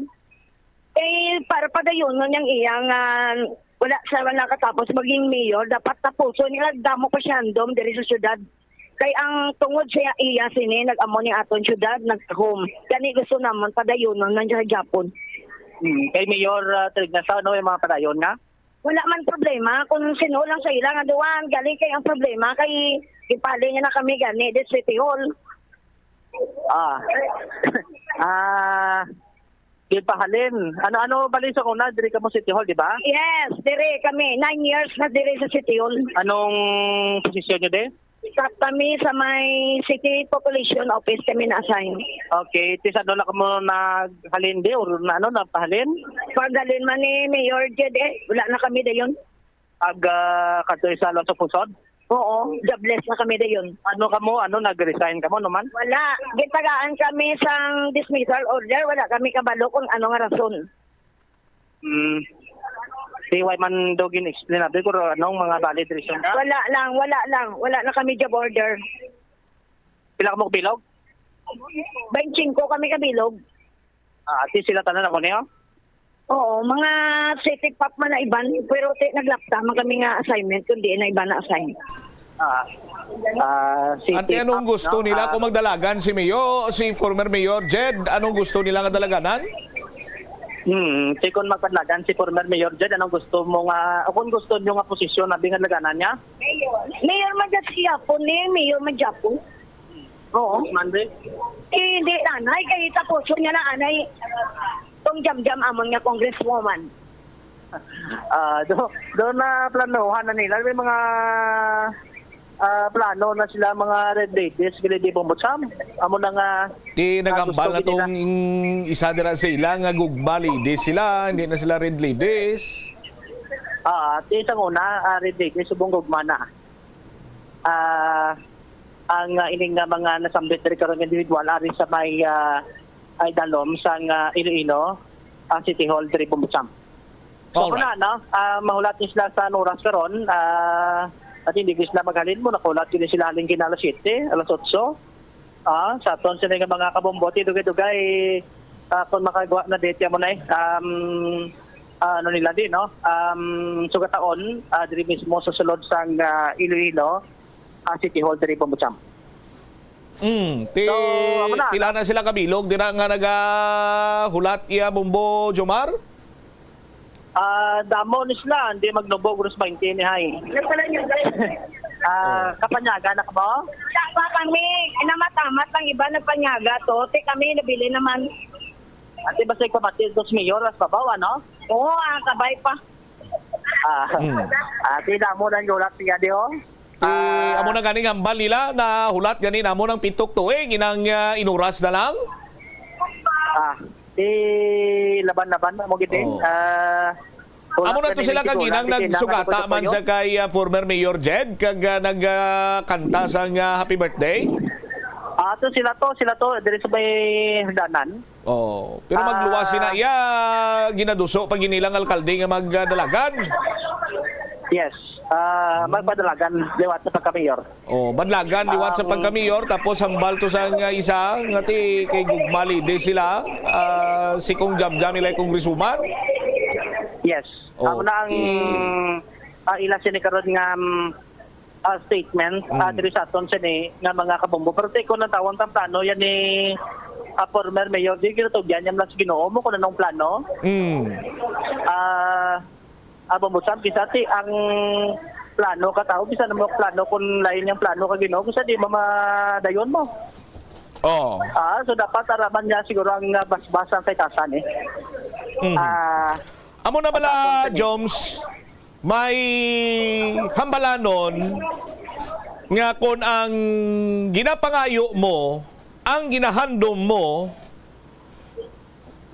matigayon, no? Tiya mo nang ginatawag nga ginhatagid sa imo sang Ginoo. Pero kung ang mga ginahandom mo ginapangamuyuan mo sa Ginoo nga tani Lord, hatagan mo ko sang amuni, maamo ako sini. Kung hindi ina madayon, no?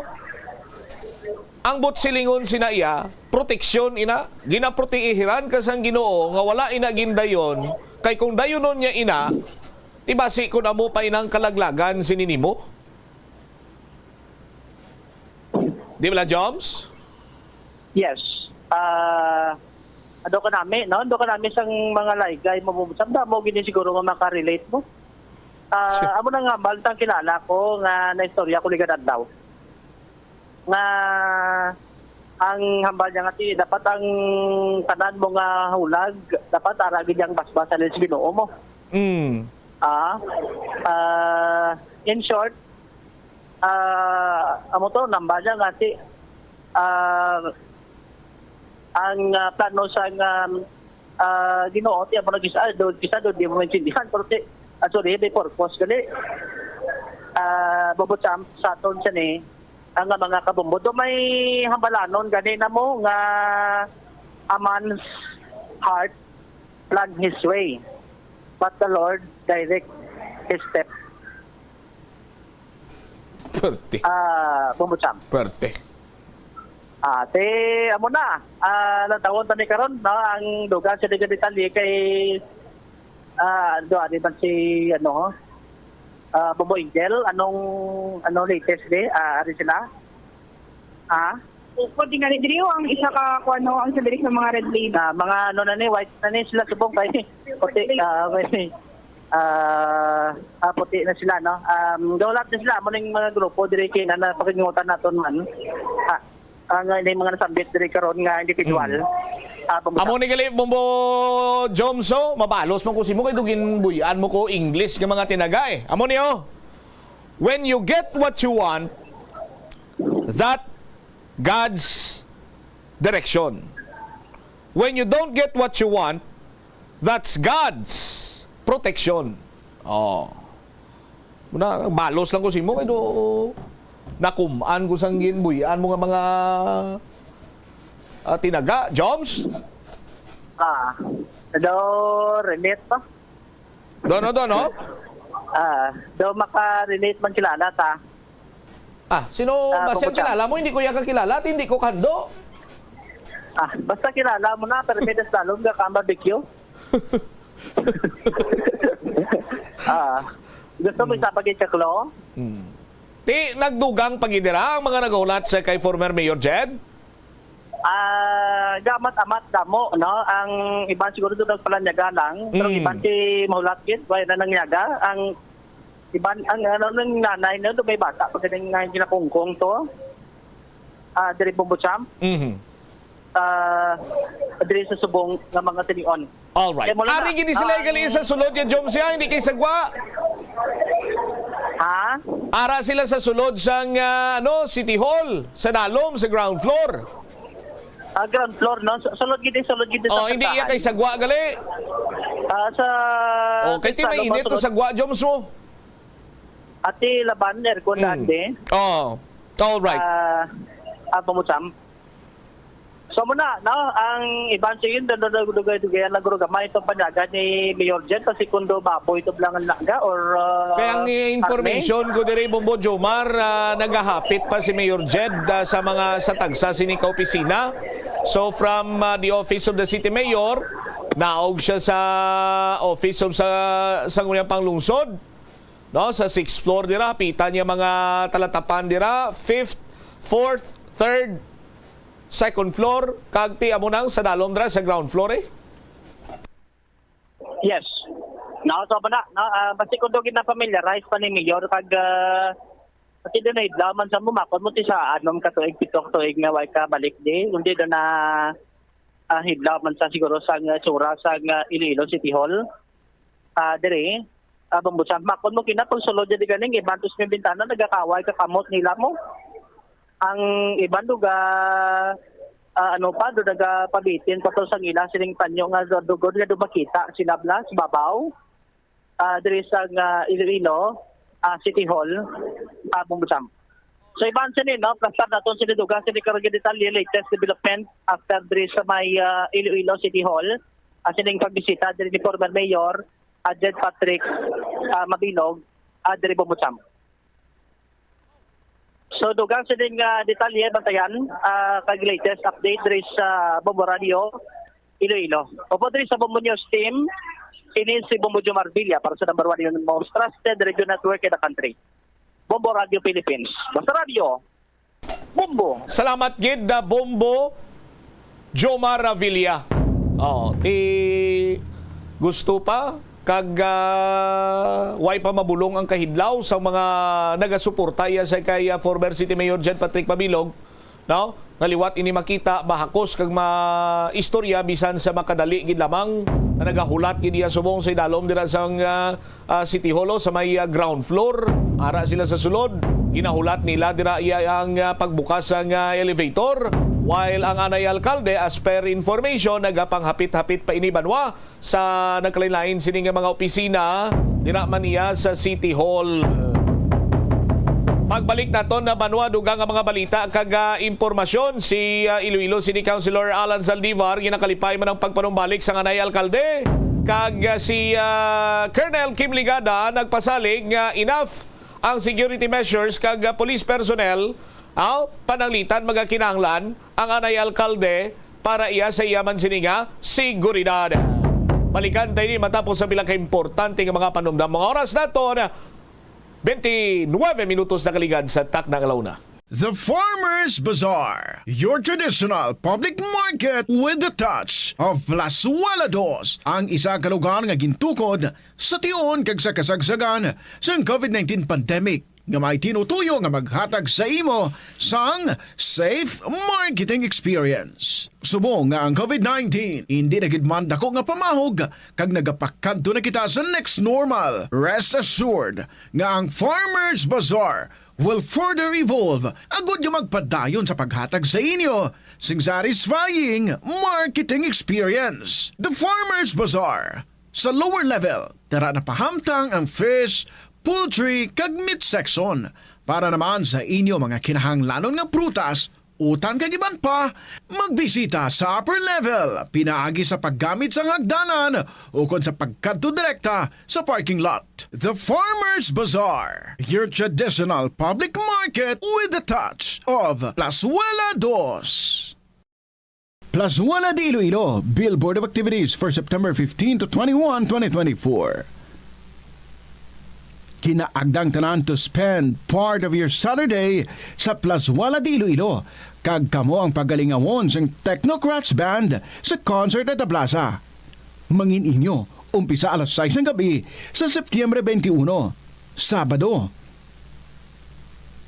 Sa tion sa musical show, napuro ka mga matahom nga Plazuela de Iloilo Special Edition mugs kag madamo pa nga iban ang igaparafol sa mga suki sa Plazuela de Iloilo. Sa Setyembre 22, Domingo, ginaagnang tanan nga mangin kabahin sang Eucharistic celebration nga pagahiwaton sa Latolda sa mga adlaw alas 11 sang aga. Sa tion sang misa, pangayoon naton sa Ginoo nga hatagan kita sang gift of understanding nga ang tanan nga mga obstacle sa kabuhi ang kabahin lamang sang aton life's journey diri sa kalibutan. Plazuela de Iloilo, we remain to be one with you in a common hope for a better community and a progressive country in 2024.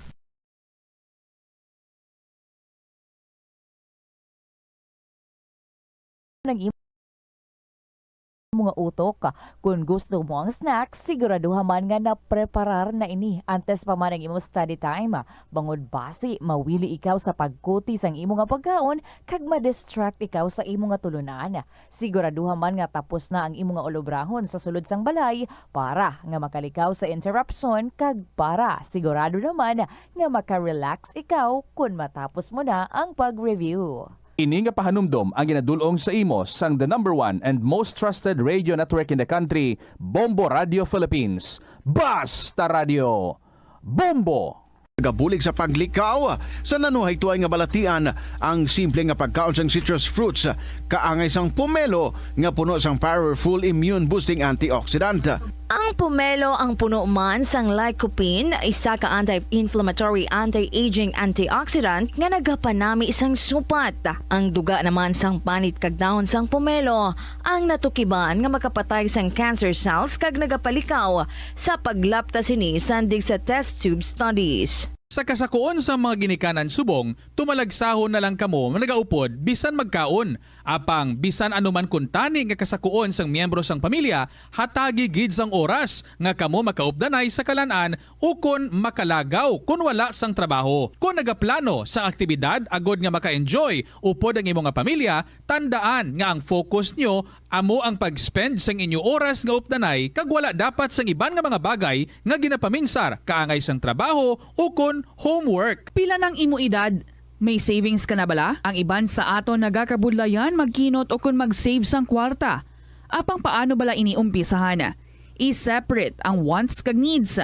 Pamangkuton ang kaugalingon kung bala kinahanglanon gid ang imo nga baklon. Kung ginakulang ka na sang kwarta, hindi ini dapat pagastuhon sa butanga hindi man lang importante. Kung hindi ka gid makakinot, mas maayo nga buhinan mong imo expenses. Mag-set sang goal. Umpisahi ang pagpanumdum kung para sa diin o kung para sa ano ikaw nagakinot. Paano bala makalikaw sa aksidente sa dalan? Yari mga tips nga dapat tandaan sa tion nga nagamaneho. Una, likawan ang masaming nga pagsaylo sang linya. Ang swerving o kung pagsaylo sang lane sa isa ka delikado nga maneuver nga masamig ginatunaan sang bunggo anay. Kung himuon ini, siguraduhon nga may bastante ang oras kag espasyo. Ikaduha, i-check ang blind spots. I-check ang mirrors kung clear ang alagyan. Magbalikid o kung maglantaw sa nagaagi sa ibang nga anggulo, agod makasigurado nga maathag ang alagyan. Ang responsable nga driver ang masaming nga handa sa anuman nga aksidente.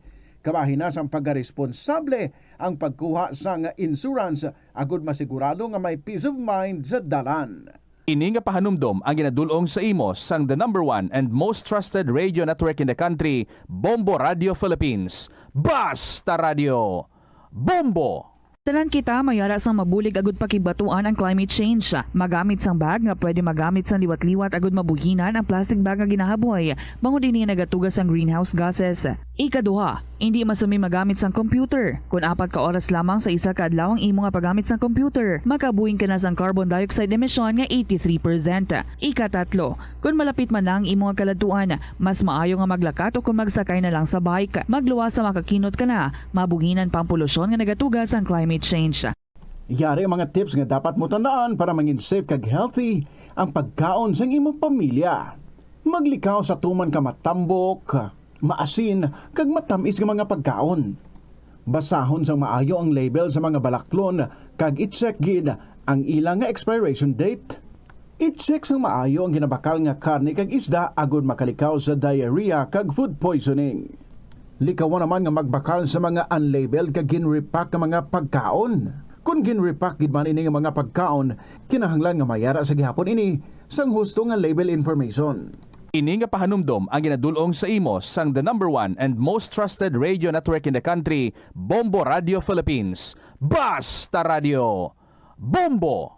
May kilala ka bala nga mga bata nga mahilig sa video games? Nagausik bala ini sang inoras sa paghampang sang iya ginakaadikan nga games? Isa ka pagtuon sang American Academy of Pediatrics ang nagapahayag nga ang sobra-sobra o kon inoras nga pagtener sa paghampang sang video games ang makadulot sang depresyon, anxiety kag manubo nga grade sa eskwelahan. Suno sa mga eksperto, halos 9% sa kada 3,000 ka mga elementary students sa kada pungsod ang makabig pathological o kon addict sa paghampang. Makabig nga pathological o kung addicted ang isa ka estudyante kung nagaapekto na ang paghampang sa iya nga pag-eskwela. Dugang pa sa among nga pagtuon, ang ka-addict sang isa ka bata makapabudlay sa iya sa pagkontrol sang iya impulse. Kaangot diri, ginpanugyan nga dapat hindi magsobra sa isa ka oras kada adlaw ang gastuhon sang isa ka elementary student sa paghampang kag hindi naman magsobra sa 2 ka oras ang isa ka high school student. Atensyon sa mga mahilig magamit sang aircon. Nagpaandam ang medical expert batok sa mga balatian nga mahimo makuha gikan sa sobra-sobra nga paggamit sini. Sino ka Dr. Maria Encarnita Limpin, isa ka experienced healthcare specialist, mas maayo nga checkyaron nga malimpyo ang hangin nga nagikan sa aircon Bangod kun mahigko, mahimo ini nga magtugas sang impeksyon kag mga balatian kaangay sang pulmonya. Gani hagan-hagan na lang ina bangod bisan makabulig ini sa imo sa maginot nga tiyempo, may risgo man ini sa imo nga ikaayong lawas. Nga ginadubilian ang iligal nga droga. Makamamatay. Ang nagagamit sang shabu posible mapatay tungod sa cardiac arrest o kung hindi gani tungod sa drug overdose. Makaguba sang lawas. Makadulot ini sang pagkaguba sang kidney o kung pag-angkon sang hepatitis. Posible man nga malatnan sang acquired immune deficiency syndrome o kung AIDS. Maglikaw sa iligal nga droga para sa matawhay kag malinong nga komunidad kag pamilya.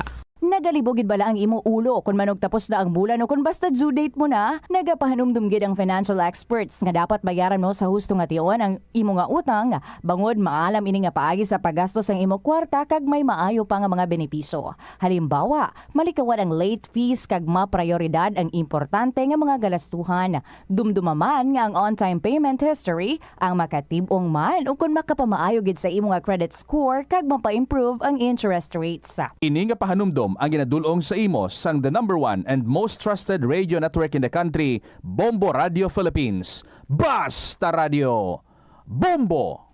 Ano bala ang dapat tandaan sa tion nga magbiyahe agod mangin hassle-free ang bakasyon? Yari ang pila ka mga tips. Una, i-check ang health kag travel alert sa napili nga mga lugar. Ikaduwa, magpili isang safe nga accommodation. Mag-research ka magbasa sa mga reviews sa napili nga lugar antes mag-book. Ikatatlo, siguraduho na nga may nagagana nga mobile phone. Ang tanan nga mga upod agod mangin mahapos ang komunikasyon sa tion nga madula o kung kinahanglan nga magbulagay sa dalan. Be prepared in case of emergencies. Siguraduho na nga may backup ka emergency plan nga may medical reimbursement sa tion nga may maospital bangod sa aksidente. Ini nga pahanumdom ang ginadulong sa imo sang the #1 and most trusted radio network in the country, Bombo Radio Philippines. Basta Radio Bombo! Yari ang mga simple nga paagi agod makakinot sang tubig. Magpamunyag lang sang tanom kon ginakinahanglan kag nagakadapat. Magtala na sang adlaw kag oras ang pagpamunyag sa mga tanom kag sundon ini. Bunyagan sa makaisa lang ang mga tanom sa sinang adlaw. Antes maglas 9 sa aga ang mas nagakabagay nga oras sa pagpamunyag agod nga mas makapanalupsop ini sa mga gamot kag mangin available sa bilog nga adlaw. Madamo sa aton ang hindi katulog kung wala sang electric fan. Yari ang pila sa hindi manaming epekto sa paggamit sang fan kada gabi. Congestion, ang naga-circulate ka hangin halin sa mga fans, ang makapadry sang baba, ilong kag tutunlan. Allergies, masami nga madala sa hangin ang mga yabuok na naga-trigger sang allergies. Makatugas ang muscle cramp ang hangin nga naghalin sa mga electric fan. Ang mga kun kaisa, may eksperyensyahan ang masakit nga lawas kung magbugtaw. Importante man nga regular nga tinluan ang fan blades, agod masigurado nga hindi ini pagkiniran sang yabuok. Yari ang mga simpleng nga paagi agod makakinot sang tubig. Tinguba ang mga lalabahan kag tinguba man ang pagpanglaba. Ang pagpanglaba sang isa ka bes sa isa ka semana ang nagakinot sang naglabot sa 50 litro sang tubig. Kung nagagamit sang washing machine, iset ini sa mas manubo nga wash cycle. Makakinot ka na sa tubig, makakinot ka pa sa enerhiya. Ang kalibutan ginakabug-usan sang 71% sang tubig o kun kadagatan. Kag ang kadagata nagabulig sa pagtugas ng tubig nga aton mainom kag hangin nga aton ginahaklo. Gani aton halungan kag imentenar ang malimpyo nga ginaagyan sang tubig kag mga kadagatan sa masunod nga mga pamaagi. Magpartisipar sa mga organisasyon o clean up events, likawan ang paghaboy sa mga basura kung sa diin lang. Buhinan ang paggamit sa mga single-use plastic. Hindi pag-i-flush o kung ihulog sa mga lababo ang mga basura sa panimalay, kaangay sang plastic straw, auto fluids, kag mga grasa. Kadagatan proteksyonan, kag limpyuhan. Ini nga pahanumdom ang ginadulong sa imo sang the #1 and most trusted radio network in the country, Bombo Radio Philippines. Basta Radio Bombo! Ang Iloilo ang pinakauna nga syudad sa luwas sang Manila nga nakaangkon sang direct shipping lines padulong sa iban nga mga pungsod. Halin sang 1855, nagaserbe na ang Port of Iloilo nga alagyan sang mga international shipping lines nga halin kag padulong sa Australia, Hong Kong, China, Singapore, Europe kag Amerika. 42 minutos sa kaligad sa takna sininga launa, balik diri sa pagpangalagan sa Bumbuan ay sa utunag. Kitay na si Mayor former Mayor John Patrick Mabilog kag si Nanay Clarissa nangin emosyonal ang 86 anyos nga kung sa diin matapos mabatian sa Bombo Radio nga ara si former City Mayor John Patrick Mabilog sa Iloilo City Hall. Gilayon ini nga nagpadulong. Kaga dito ay gid sa napaslawan kaya nakita ay gid sila sa nganaya alkalde. Ano ang natabo? Check ta aton sini nga koneksyon dito sa may Iloilo City Hall. Naga-standby Sanday Bombo Jomar Villa, Bombo Angel Tan, kag Bombo Pauline Piliora. Check ta ang mga nag-transpire sa sining pagkitay sang anay alkalde kag sang 86 anyos no nga supporter ni former Mayor Mabilog nga naghulat gid no sa idalom sang Iloilo City Hall matapos nga mabatian niya sa Bombo nga ara sa City Hall gani ang alkalde. Check naton ang linya sa aton sini nga mga kopdanan mga Bombo reporters sa pagpatpatman sa natabo si Bombo Angel Tan nag-standby gel sa report. Please come in. Bombo Cham, madamo ko sa gihapon diri o kung madamo ang mga empleyado diri sa bahin ng Iloilo City Hall ang nagpalapit nag-approach sa aming alkalde kay former Mayor John Patrick Mabilog sa iya paglibot sa bahin sang Iloilo City Hall. Bangod man Bombo Cham, halin sa City Mayor's office after niya libot ng pagtanyaga abi nila day Mayor Jerry Treñas, closed door siya nga pag-ajudo meet and nila banding abi naglibot ini siya sa tagsa ka mga floor dili sa bahin sa Iloilo City Hall. Una gid dito Bombo Cham or madamo gid kita naton dito sa bahin sang 5th floor mga taga General Services Office nga ginhulat ini siya halin kay ina mga alas 12 at sa subong pasado launa nga tipaghulat gid nila nga makapanaog ang anay alkalde makabisita maka-protect her kag makapuro pangamusta Bombo Cham kag kita naton madamo gid sang abi familiar faces sa bahin sang anay alkalde kag tibag ulang man kita di sa kaliwat sa bahin sang 3rd floor halin kita sa may ground floor bangod ala sa gihapon ang mga supporters sang anay alkalde nga tigahulat sa iya ang hambal ganito sang isa pito gani ka tuig nahulat naton nga pagbalik sa anay alkalde ang ining inoras nga paghulat sa iya gamay na lang inisa kung isipon Bombo Cham. Kag isa pa gitong dinreport ba ni Bombo Jomar nga nagahulat sa kay Mayor Mabilog nga abing panaw galing sa City Hall. Finally nakakit-anay gidman ini sila Bombo Cham ang na pangamuyuan pa ini siya abisang sining persona nga supporter gid ni former Mayor John Patrick Mabilog kag ginpakita gid niya ang iya t-shirt nga naka-print ini ever since sang pangalan sang ani alkalde kag grabe ang emosyon sang sining supporter ni former Mayor John Patrick Mabilog bangod ginsaysay niya nga nalipay gid ini siya kuno subong kay finally nakit-an niya for how many years nga nagahulat ini siya kag grabe gid kuno ang iya pagpalangga sa bahin sang ani alkalde sang Iloilo City Bombo Cham. Tigin ko antaman rin ang reaksyon si Councilor Alan Zaldivar bangod ini isa siya sa mga konsihal nga present yun apan ipakita tabi Nigel ang pagkitay ni former Mayor Mabilog kag sang 86 anyos nga babae nga si Nanay Clarissa. Ipakita ta ko ano natabo sa ilabe. Bubukris paliog ko. Ang mga taong nakabulig sa isang katao niya. Maraming salamat sa inyo Diyos ko. Mga tao ngayon, hindi man ko pumayay sa tatabi ako. Dati nagkakalaman sa inyo.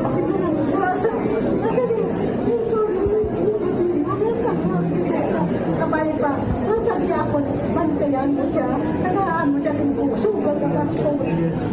Talanggaan ka. Ang kalman, ikaw sa iyo, Diyos ko. Alam mo din sa lahat. Daanin sa kapkaroon na. Parang sa mga teta na, Espiritu Santo, kamay pa, wayan mo siya. Salamat.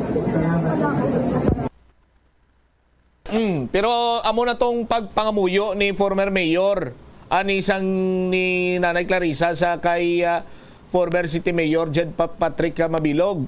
Ari ang pagkitaay gid nila nga nagapanaog si Mayor Sagdanan kag si Nanay Clarissa nagahulat nga daan sa iya. Ari malawa pakita nato no.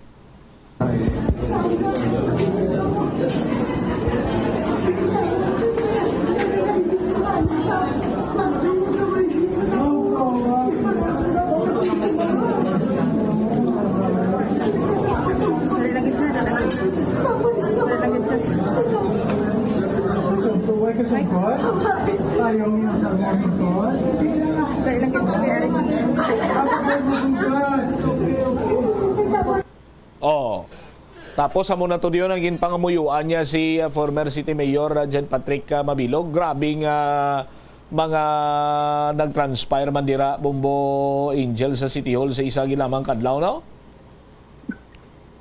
Bombot Sam, grabe nga emosyon, pagbaton. Kumbaga, among gayong hambal ni Mayor Tranyas.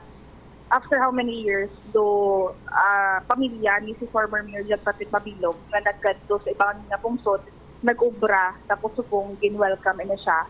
Dili sa bahin sa iya puluyan, sa Iloilo City Hall, kagti hindi lang ang alkalde, kundi pati ning mga empleyado sa Iloilo City Hall na kay nasang agambal, tado normal lang, pero sang nag-ara na siya. Former Mayor Jen Patrick Mabilog, lain ang klase ng emosyon, Bombot Sam, pagbaton, pag-welcome sa iya, pagkupo, hinkantahan, panigali siya Bombot Sam sa may 5th floor, sang happy birthday. So, ang ato sa gani, ang mga supporters niya lang kay nasang aga sa pag-abot niya, ang maghatag sa iya ato sa happy birthday song, pero hindi Bombot Sam.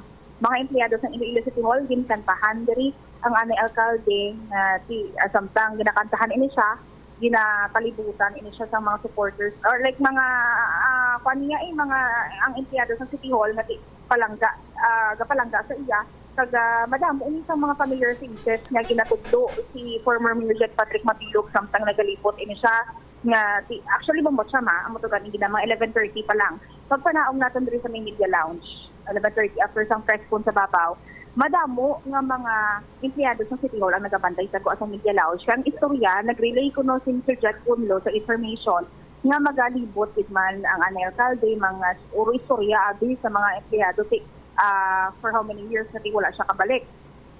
Pagwa sa elevator, may nagwa ang persona sa elevator, abi nila si former Mayor Jen Patrick Mabilog, gali si Engineer Avena, Bombot Sam.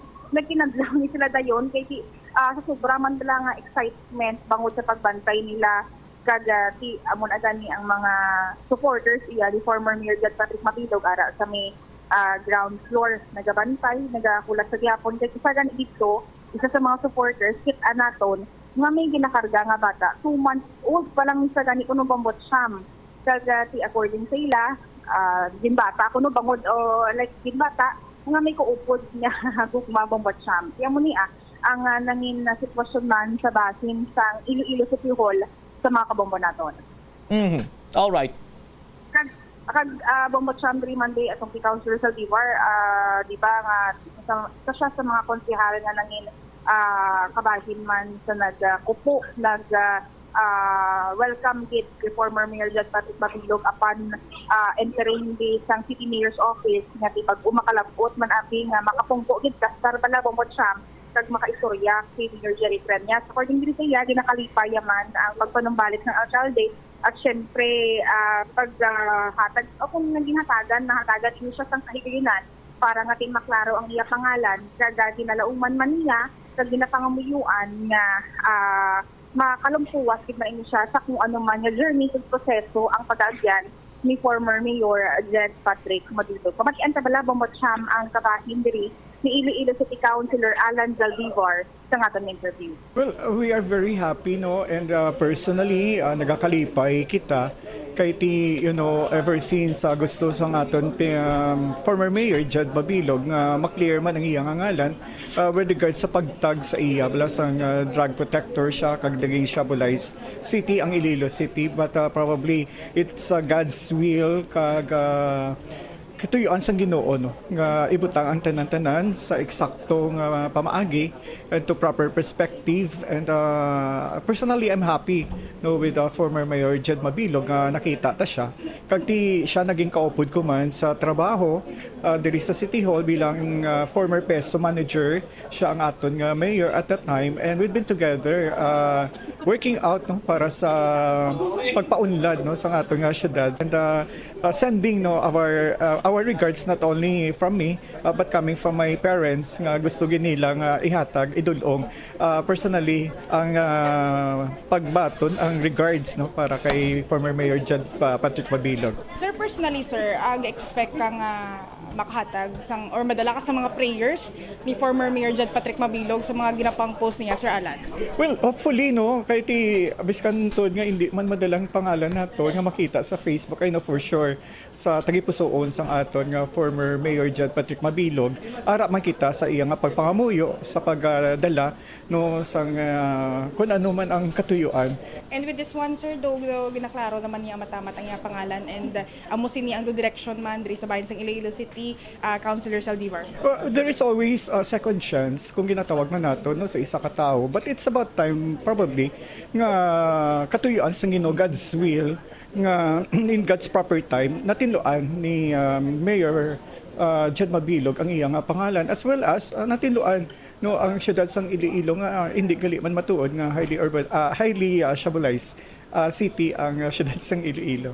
Lastly lang, sir, mensahe natin sa mga journey ni former Mayor Jed Patrick Mabilog, kag at the same time kung ano man ang iyaabi nga pag-aagyan sa mga proseso bag-o niya nga maklaro ang iya pangalan na Councilor.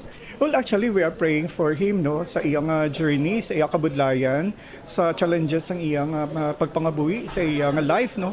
Ginadala namon sa pagpangamuyo. So it's probably mahambal naton kung katuyuan sang Ginoo wala sa may makahatag sang upang nung malabot kung ano kinatuyo nga maayo no sa isa ka tawo. So with the presence of former Mayor Jed Patrick Mabilog diri sa siyudad sang Iloilo, it only shows nga ang siyudad sang Iloilo is very welcoming with regards to peace, unity, progress no kag with the two mambal natin great leaders diri sa siyudad sang Iloilo. I know for sure that personal interest will be set aside kag ang aton lang gikinatuyo kag ginapangamuyo nga mga ibabaw sa gihapon ang interest para sa pumuluyo sa siyudad sang Iloilo. Oo. Bombo Cham, nabatian sa mga kabombo naton si Iloilo City Councilor Alan Saldivar. All right.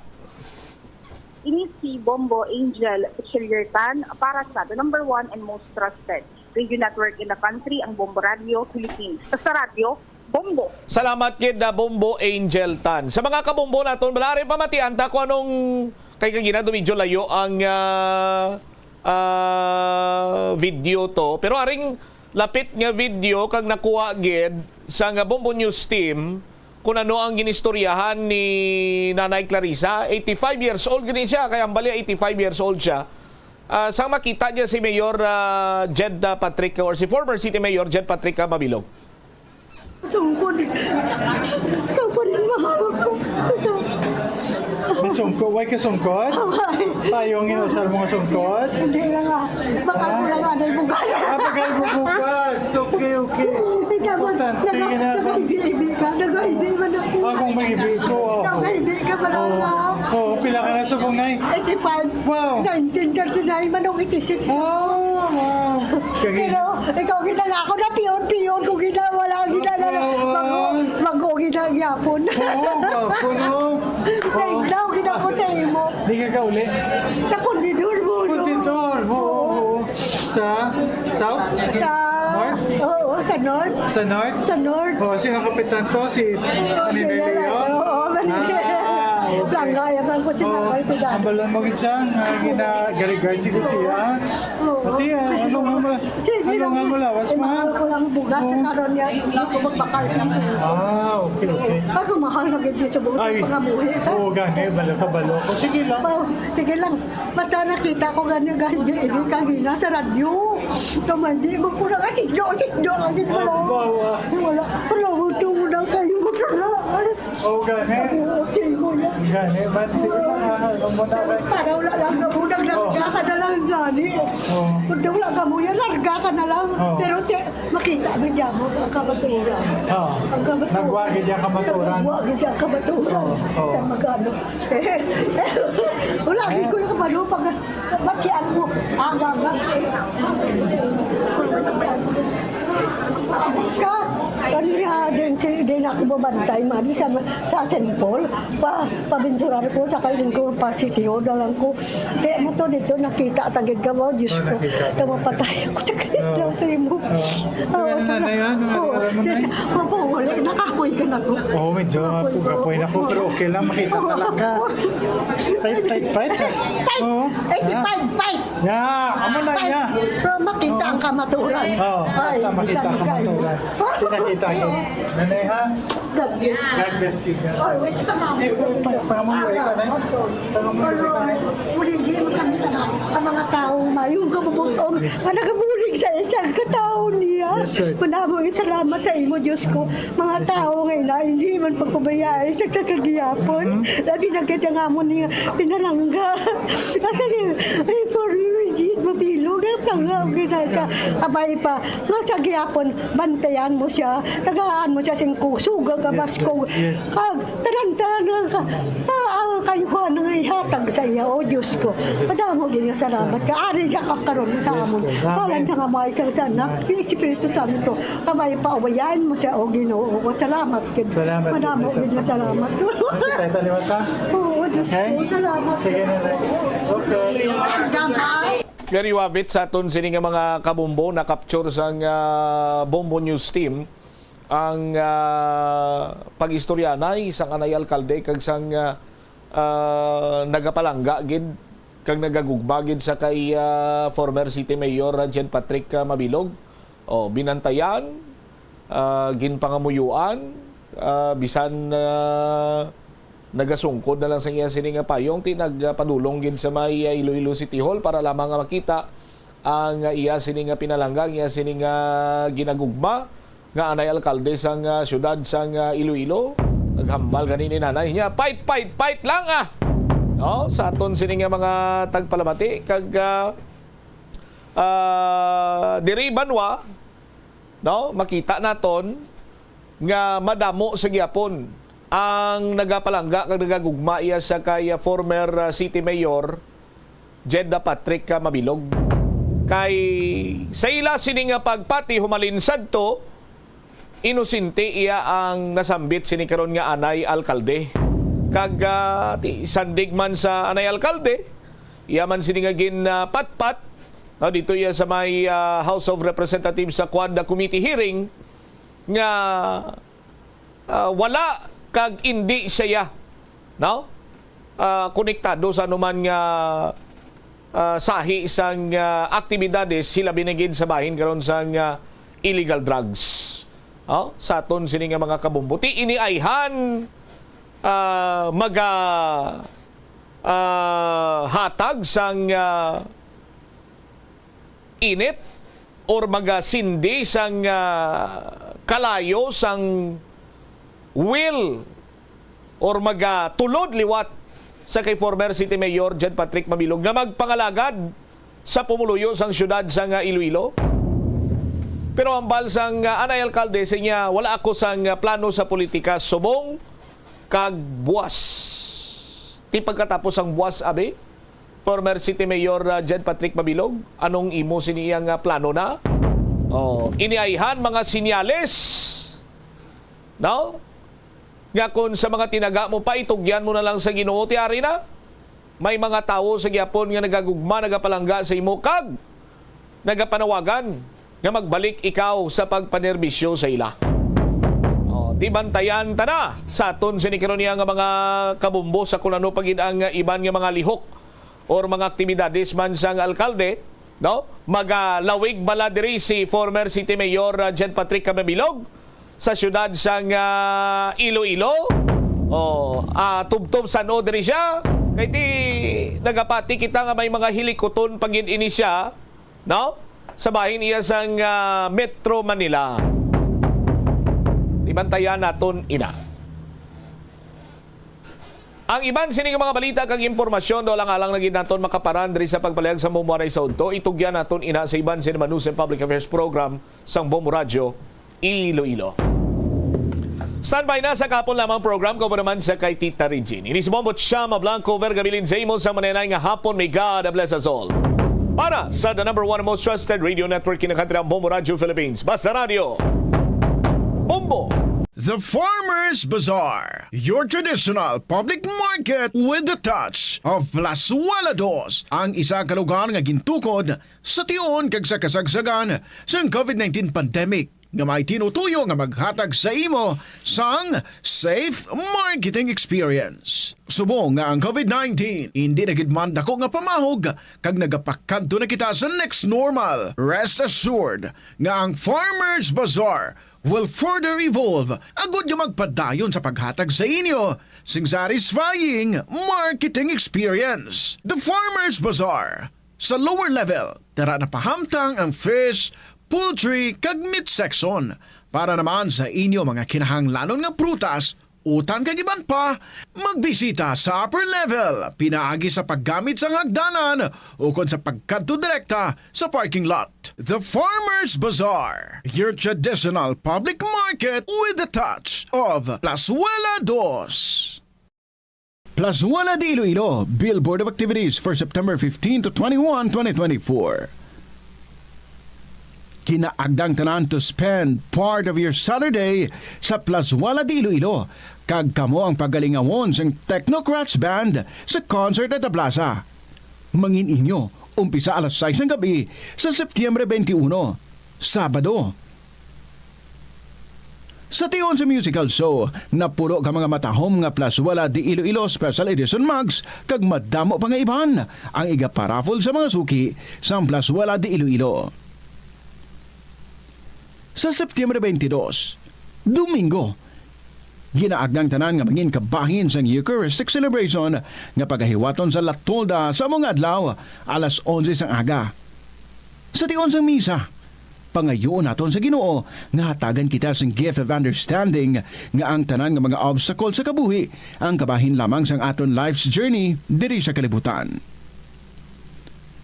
Plazuela de Iloilo, we remain to be one with you in a common hope for a better community and a progressive country in 2024.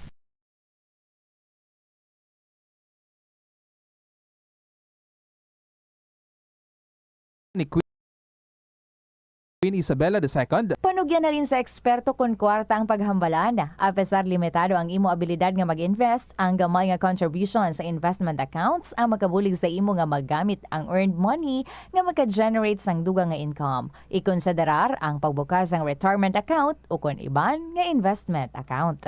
Ini nga pahanumdom ang ginadulong sa imo sang the #1 and most trusted radio network in the country, Bombo Radio Philippines. Basta Radio Bombo! Umpisa sang pandemya nangin mas conscious na ang mga tao sa personal hygiene bilang kabahina sang COVID-19 prevention. Apang magluwas sa COVID-19, madamo pa sang iban nga germs kag virus ang kinahanglan likawan agud indi mag-angkon sang sakit. Yari mga proper hygiene practices nga dapat muhimuon agud maligawan ang nagkalailain nga sahi sa balatian. Insakto nga paghugas sang kamot, pagpaligo adlaw-adlaw, pagpabilin sang good oral hygiene, pagsunod sa cough and colds etiquette. Ang pinakauna nga exclusive school for boys kag dormitory sa Pilipinas ang gintukod sa banwa sang Tigbawan, Iloilo. Ini gintukod sang tanyag nga Jesuit priest kag historian nga si Father Pedro Chirino sadtong 1592. Ginapahayag nga binulan pa lamang nga nakaabot si Chirino sa Tigbawan, natun-an na sini ang lokal nga lingwahe nga Haraya nga amo ang ginapatihan, ginhalinan sang Kinaraya. Nagsulat man siya sang catechesis sa pulo nga Haraya. Si Father Chirino upod ang isa pa ka Jesuit brother nga si Francisco Martin ang nagtudlo dito sang catechism, reading, writing, Spanish kag liturgical music sa mga kabataan sang mga prominente nga pamilya nga Ilonggo kag Espanyol sa banwa. Sang 1975, nagpahamtang sang marker ang National Historical Institute sa banwa sang Tigbawan bilang pagkilala sa amo nga maragtas. Ang Iloilo River Esplanade ang lugar nga para sa inyo. Ini ang favorite spot sang mga Ilonggos sa pag-ehersisyo kag paglantaw sang sunset. Madamo man sa mga local cafes kag restaurants nga malapit sa Iloilo River Esplanade nga makasatisfy gid sang imo nga kagutom. Ang Iloilo River Esplanade ang nakadaog na sa madamo nga mga awards, lakip na diri ang 2017 Gantimpala Excellence Award. Nabaton man sini ang haligi ng Dangal Award para sa Landscape Architecture category sang 2018 National Commission for Culture and the Arts o kon NCCA haligi ng Dangal Award. Nakasimba ka na bala sa Miagao Church? Ini ang kilalaman sa tawag nga Church of St. Thomas of Villanova. Ang construction sa nasabit nga simbahan ang nakumpleto sa tuig 1797. Sa subong, ang Miagao Church ang isa sa mga tourist spots sa Iloilo. Popular ang Miagao Church sa detalyado kag artistic sculptures sini nga nagapakita sang Spanish, Muslim kag Chinese traditions. Ang Miagao Church ang gindeklara bilang UNESCO World Heritage Site sang Desyembre 11, 1993. Kabombo! Subong nga naghalog na ang restrictions, madamo na nga mga physical activities ang ginabalik, ilabi na mga sports events. Apang maghalong lang ha, bangod kun ka isa, hindi malikawan nga may injury gid nga maangkon. Suno kay Michael Vincent Kayanan, physical therapist, ang ice ang mahimo nga ma-apply sa bahin sang lawas nga masakit sa sulod sang duha ka adlaw. Ang masakit nga bahin sang lawas kaangay sang tiil o kun kamot, ang ihulom sa ice o kun direkta nga butangan sang ice. Pagkatapos sang duha ka adlaw, ang injury ang mahimo na nga mabutangan sang mainit naman nga tubig. Help is available. Pinaagi sa pag-istorya, paghatag sang suporta, kag direkta nga bulig sa nagakinahanglan, mahimo mo gid nga mapunggan ang suicide kag makasalbar sang kabuhi. Santo sa World Health Organization, ang suicide ang fourth leading cause of death sa mga kabataan nagaedad 15 to 19 anyos. Kung ikaw o kung may kilala nga nagasuprer sa depresyon, mahimo nga mag-contact sa National Center for Mental Health Crisis Hotline sa numero 0966-351-4512. Ang pinakauna nga nahuman nga sementado nga karsada sa Pilipinas amo ang ginbansagan Montinola Highway nga nagalaba halin sa Forbes Bridge padulong sa Haro Plaza. Nahuman ini sadtong 1910 sa idalom sang administrasyon ni anay Iloilo Governor Ruperto Montinola. Ang semento nga gingamit sa pagpahuman sang karsada ang imported pa halin sa Japan. Ang taytay nga human lang anay sadto sa kahoy kag kawayan ang ginilisan man sang konkreto nga istruktura kag ginpangalanan nga Forbes Bridge bilang pagpasidungog sa American Governor General nga si W. Cameron Forbes. Naga-subscribe bala ikaw sa mga serbisyo nga wala mo man ginagamit? Halimbawa, ang balayran mo na bala para nga makalantaw ikaw sang movies, pero sa tuod lang, wala naman ikaw tiyempo nga maglantaw sini. Hapos lang libatan ang bulanan nga mga subscription sa streaming services kag mobile apps, kag wala ka lang nakadipara, ma-charge na ini sa imo nga bank account bisan nga wala mo man regular nga ginagamit. I-review gid ang imo nga ginagastuhan sa mga charges kaangay sini, kag ikonsiderar man ang pagkanselar sa mga hindi kinahanglanon nga mga subscription agod nga mas magamit mo ang imo kwarta sa mas kinahanglanon nga mga butang. Ini nga pahanumdom ang ginadulong sa imo sang the #1 and most trusted radio network in the country, Bombo Radio Philippines. Basta Radio! Bombo! Likawan ang mga disgrasya nga dulot sang kuryente. Tabunan o konselyuhan ang mga wala nagamit nga electrical outlets. Ihaboy o kung ipa-repair ang mga electrical items nga may samad nga cords. Hukson sa saksakan ng mga electrical appliances antes ini i-repair. Hindi paghuslo na mga plug halin sa outlet nga ginabutong ang cord kay basi mabugto ini. Hindi pagpunon sa nakasaksak nga mga appliances o kon gadgets sa mga salaksakan. Hindi magtandog sa electrical appliances kung basa ang imo mga kamot. Likawan ang pagsaka o kon pagtandog sa puno o kon sangasang kahoy nga may nagalaylay nga kuryente. Hindi malikawan nga ginapangita gid sang isa ka tawo ang foot massage. Magluwas nga manami ini sa pamatyagan. Mayara man ini sa maayo nga benepisyo sa lawas. Sunod kay Dr. Tyler Wheeler, Primary Care Sports Medicine Physician, ang malipot nga foot massage ang makapahagan-hagan sang stress. Ang moderate pressure massage ang safe para sa mga kalabanan nga tawo ilabi na ang may mga kondisyon kaangay sang arthritis kag long-term pain. Mahimo man nga mag-seek ang professional massage therapist para sa imo nga relaxing foot massage. Kung ikaw isa ka chess lover, yaring pila ka brain benefit sa paghampang sini. Kag kung wala ka nagahampang sini, umpisahin na. Sunod sa pagtuon ng paghampang sang chess makabulig likaw sa Alzheimer's disease. Bangod ang utok nagatrabaho kaangay sang muscle, nagakinahanglan ini sang exercise agud mangin healthy kag malikawan ang injury. Magluwas diri ang paghampang sang chess ang nagapa-improve man sang concentration, memory, creativity kag problem solving skills kag napamatud-an man nga nagapaalam.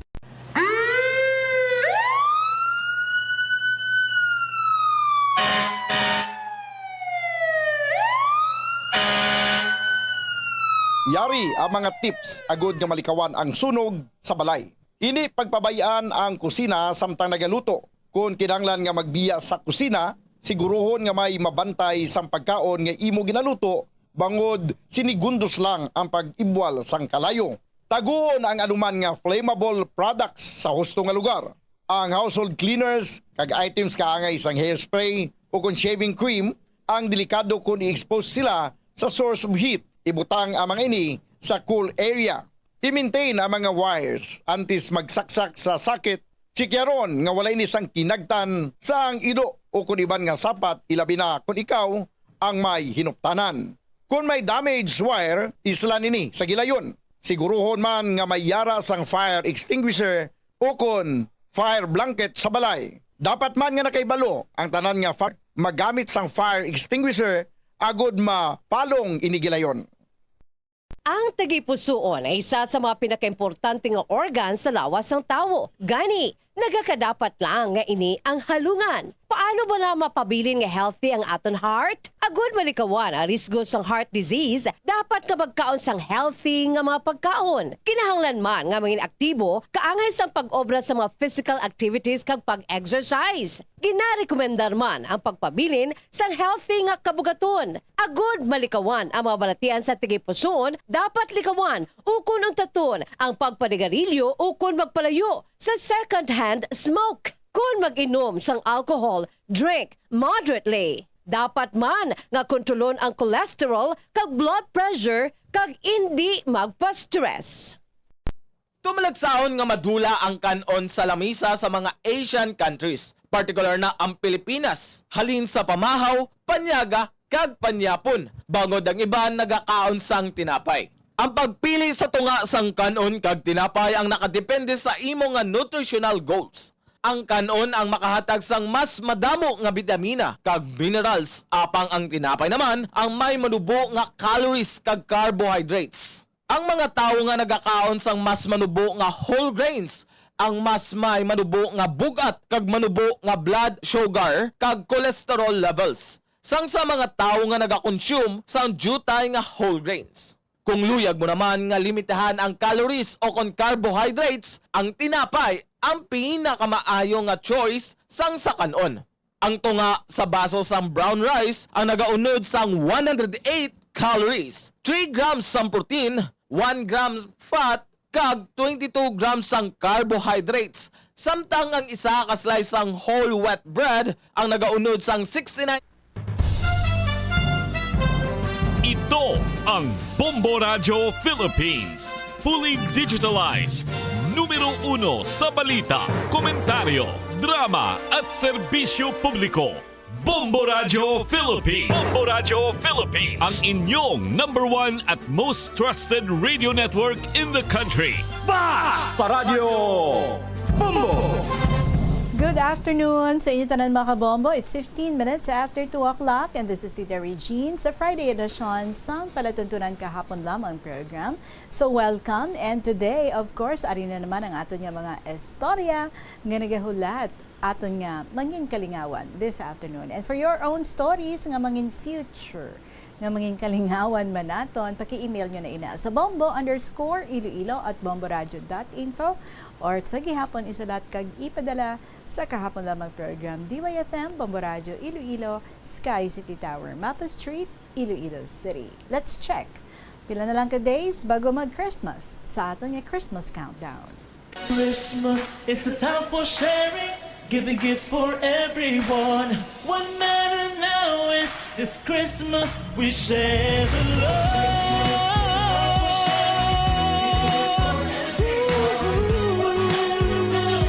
This Christmas we share the love.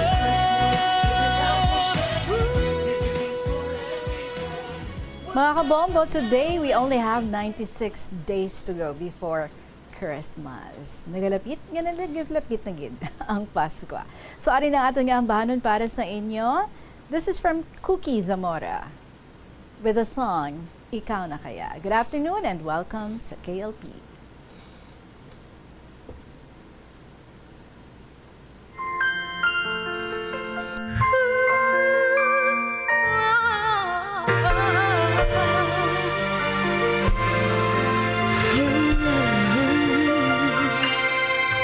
Hindi natin maiwasan na magmahal na lang bigla. puso ay sunuran lamang sa kanyang koba. Sa hindi malamang dahilan, siya'y merong nakita. At sa isang ngiti lang ay lahat nagbago na. Ikaw na kaya ang aking hinahanap. Ang pagkatagal ko nang pinapangarap. Walang hindi magagawa kung tunay at tapat. Pagmamahal na alay ng puso ay di mawawagas.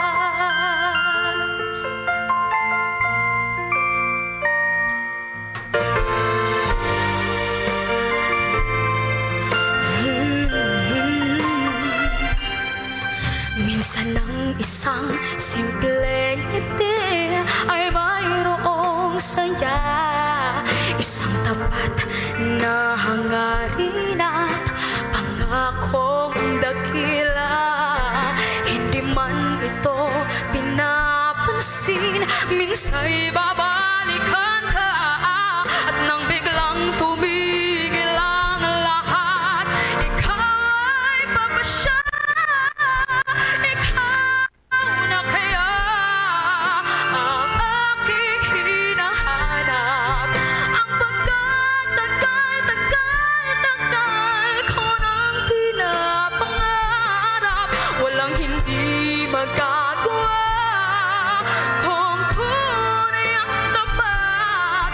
Pagmamahal na alay ng puso ay di magwawagas.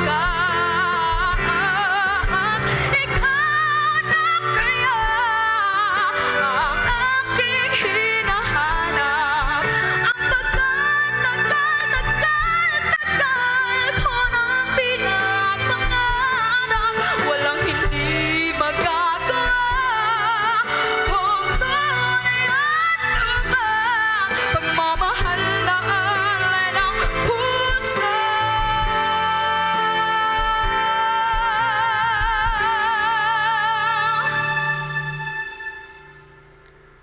ay di magwawagas.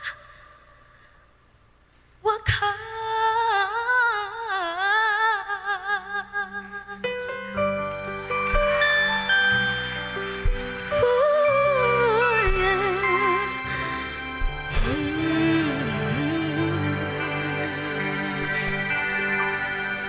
Thank you very much, Cookie Zamora. Ikaw na kaya? Ay, who knows, no? Ikaw na kaya ang susunod na mangin winner diri sa KLP. First requirement, share your story. 20 minutes after 2 o'clock, ba, nagkasinabtanay lang, no? Ang duwa ka Mias, ng aton yung mga suki diri sa KLP. Kagapon si Mias ang spoken, nga may update man sa iyang istorya, parte sa iya to nga mga manok man to, no? Again sa lakay, pero dito yan na-determine na nila.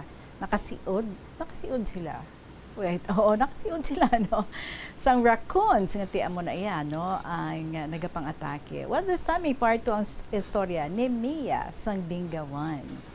With the tig-ulo, bagong yanggaw, ukon miro. Dear Inday Regine.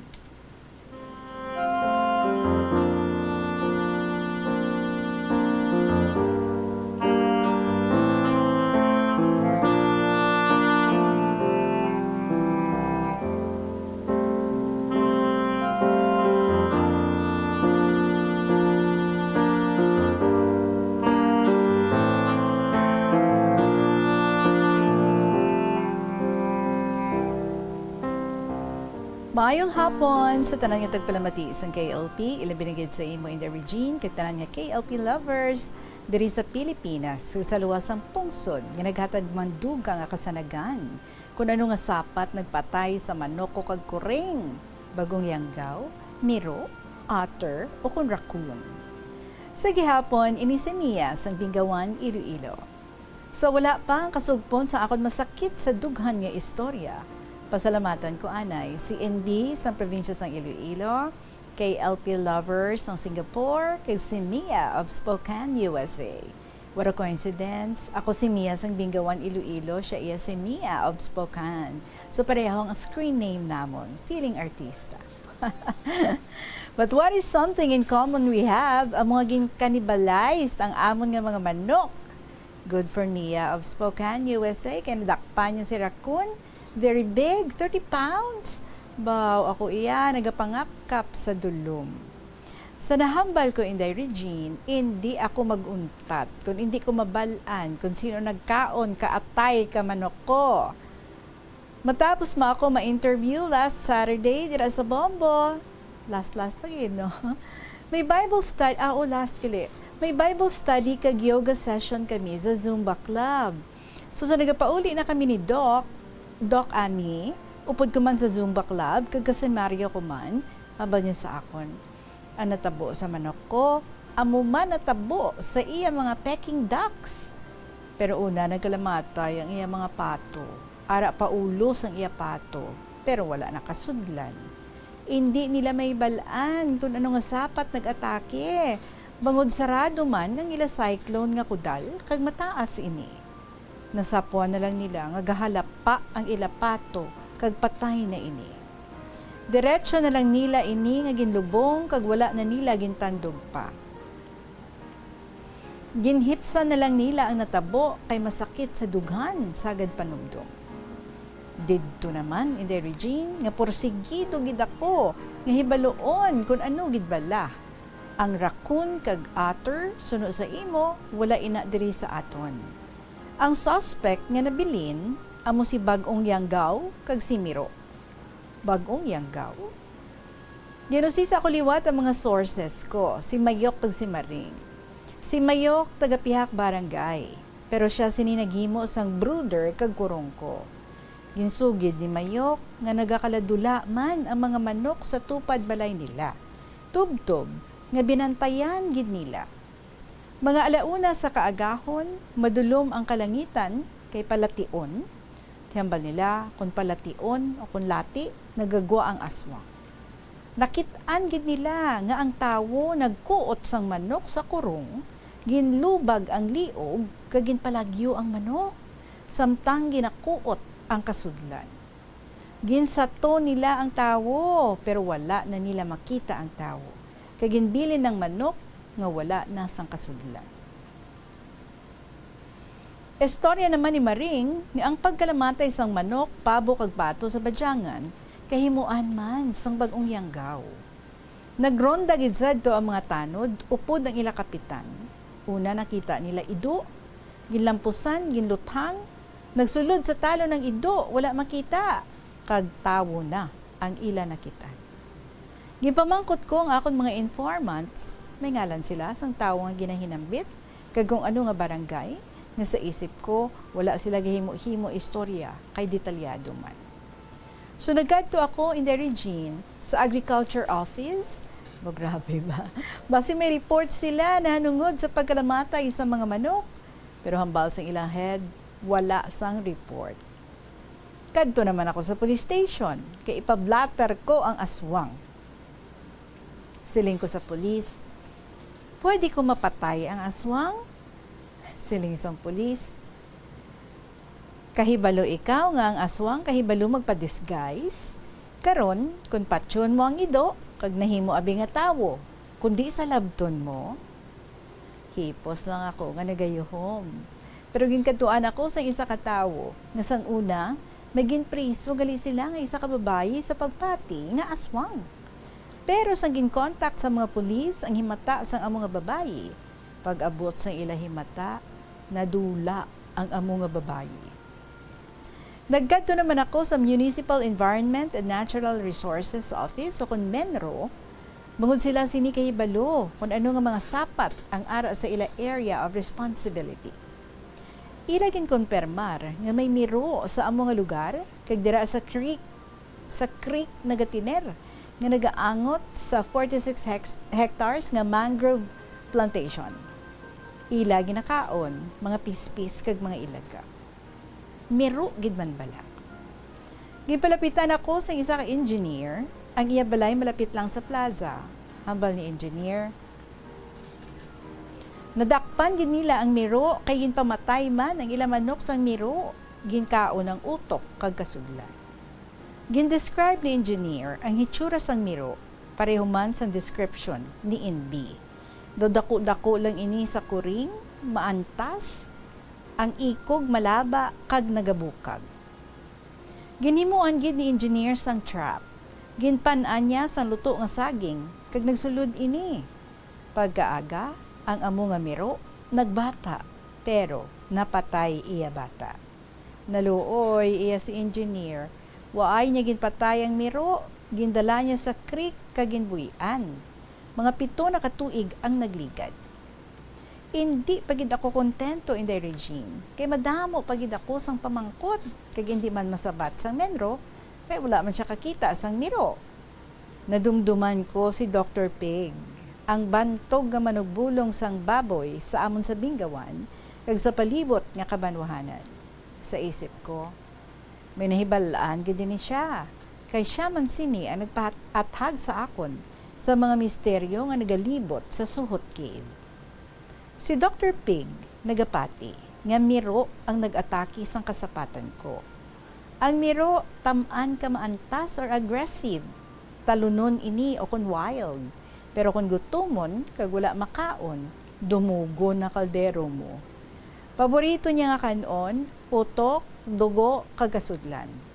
Amo ina gali, nga wala ka sang may makita nga tinudlo sang dugo, kay ginasibsib nila ini, kag ginadilapan pa ang duta kung magtulo ang dugo.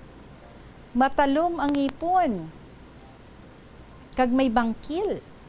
Ang mga kuko, tamaan man katalom. Bangod nocturnal ini sila, gabi kag dulom sila mag-atake, ang mata nila sini nagasiga, nga kung tuluko nila ang mga sapat sa mata, daw ginakuryente sila, kagakulurog ang manok sa kahadlok, kag nagakahulog lang sa ila ginahaponan. Mahapos lang sa miro magpamatay sa mga kasapatan. Ginapungkuan nila sini ang manok, ang ila kuko nagakuha sang kasudlan, ang iya naman nga sungad nagasibsib sang dugo. Kung mag-atake ang miro, kung kaisa pamilya ini sila, gauna ang toro, kagasunod ang nanay, kagabataan sang miro. Amo ina siguro, tingbo nila patay, kag pungkuan. Tingob man sila magkaon. Do buffet pamatsyag nila. Naibala ni Dr. Pig ang kinaiya sang miro, bangod ang pakaisan niya, nagsagod sang bata kan miro. Do kuring lang ini sang gamay pa. Gasunod gani ini sa ila sa eskwelahan, kay lapit balay nila sa eskwelahan. Sang nagdako na, didto nakaproblema na sila. Nagkaproblema na. Kay ang manok nila, pato, bibi, ginakao na sang miro. So amuin na nga nag-decide sila nga patsyon ang miro. Kaya ang batsang pakaisan niya, bisan anhon mo katatap sang maayo ang talunon, nagagwa gid ang ila pagkatalunon. So ginambal ni Dr. Pig, ngang pagpamisti sa mga kasapatan, hindi man sige-sige. Nagapamisti ang miro o kung nagamantas sila kung may bata. Ang miro sa English, civet. Dako-dako lang ini sa kuring, kag malaba ang ikog nga nagabukag, kasudlan lang, kag utok ang ginakaon. Ang singgarong, civet man sa English. Dako ini sila, 4 kalawas ka miro ang kadakoon, pero ang ikog, lipot. Kung magkaon ng singgarong sang manok, 1-2 lang kabilog, kay nakaon niya initanan. Hindi tamaan ka aggressive, samtang ang madal, gamay ini sila sang samiro, wala ini gakaon sang kasapatan. Mga luto lang sang saging nga pakol, kaglisuhan ila nakaon. In the region, diri ko na itakop ang akon istorya, kumbinsido na ako nga miro ang nagkaon sa akon kasapatan. Nagapasalamat gid ako kay Dr. Pig sa iya pagpaathag kag sa iya malawig nga pagpasensya kay ini si Mia sobra gid ka usi sera. Sa mga tagpalamati, depende sa inyo kung anong inyo pagpati kay ginplastar ko man ang bahin sang aswang kag sa bahin sang miro. Napasalamatan ko man si Nanay Del sa pag-appreciate sa story ko, ang mahambal ko, likewise. Gusto ko man pasalamatan kag makilala si Mia sang Spokane, USA. Please, padala ka man picture mo sa KLP. Ang imo mga manok dira. So sa photo caption ni Mia, sige, pang isa-isa hunta ha. Peking duck ni Doc Ami, ang ginpaskwahan sa mga miro. Wala na nila inigin tandog, kagin palubong na lang. Atong picture sa mga pato, siguro nan. Isa lang kapag atake, ubos. So makita sa picture nga gahapa ang pato, pero wala na ina kasudlan, kag may ulo pa. Hambal ni Dr. Pig, wala mautod ang liog kapato, kag mabuka ang ulo, bangod matig-a ini. Second, manok ni Mia. Makitaan nga wala na ulo, wala na kasudlan, wala sang dugo, bangod paborito sang miro ini kaunon. Next, kuring ni Mia, patay. Suno kay Dr. Pig, ginpatay sang miro ang kuring sa pagpati, nga bantay ini sang mga manok. Memories na lang. Itlog sang manok ko, white kag dark brown, wala ko pa ginluto. Miss ko gid si Easy Girl, ang kuring niya, no? Kay gusto niya magupod sa akon, amoy ina nga gasulod siya sa bag ko. So salamat Tina Regine, bangod sa KLP, nakita ko na ang kamatuoran. Sa gihapon, Yanggaw, Mia, sang Binggawan, Iloilo.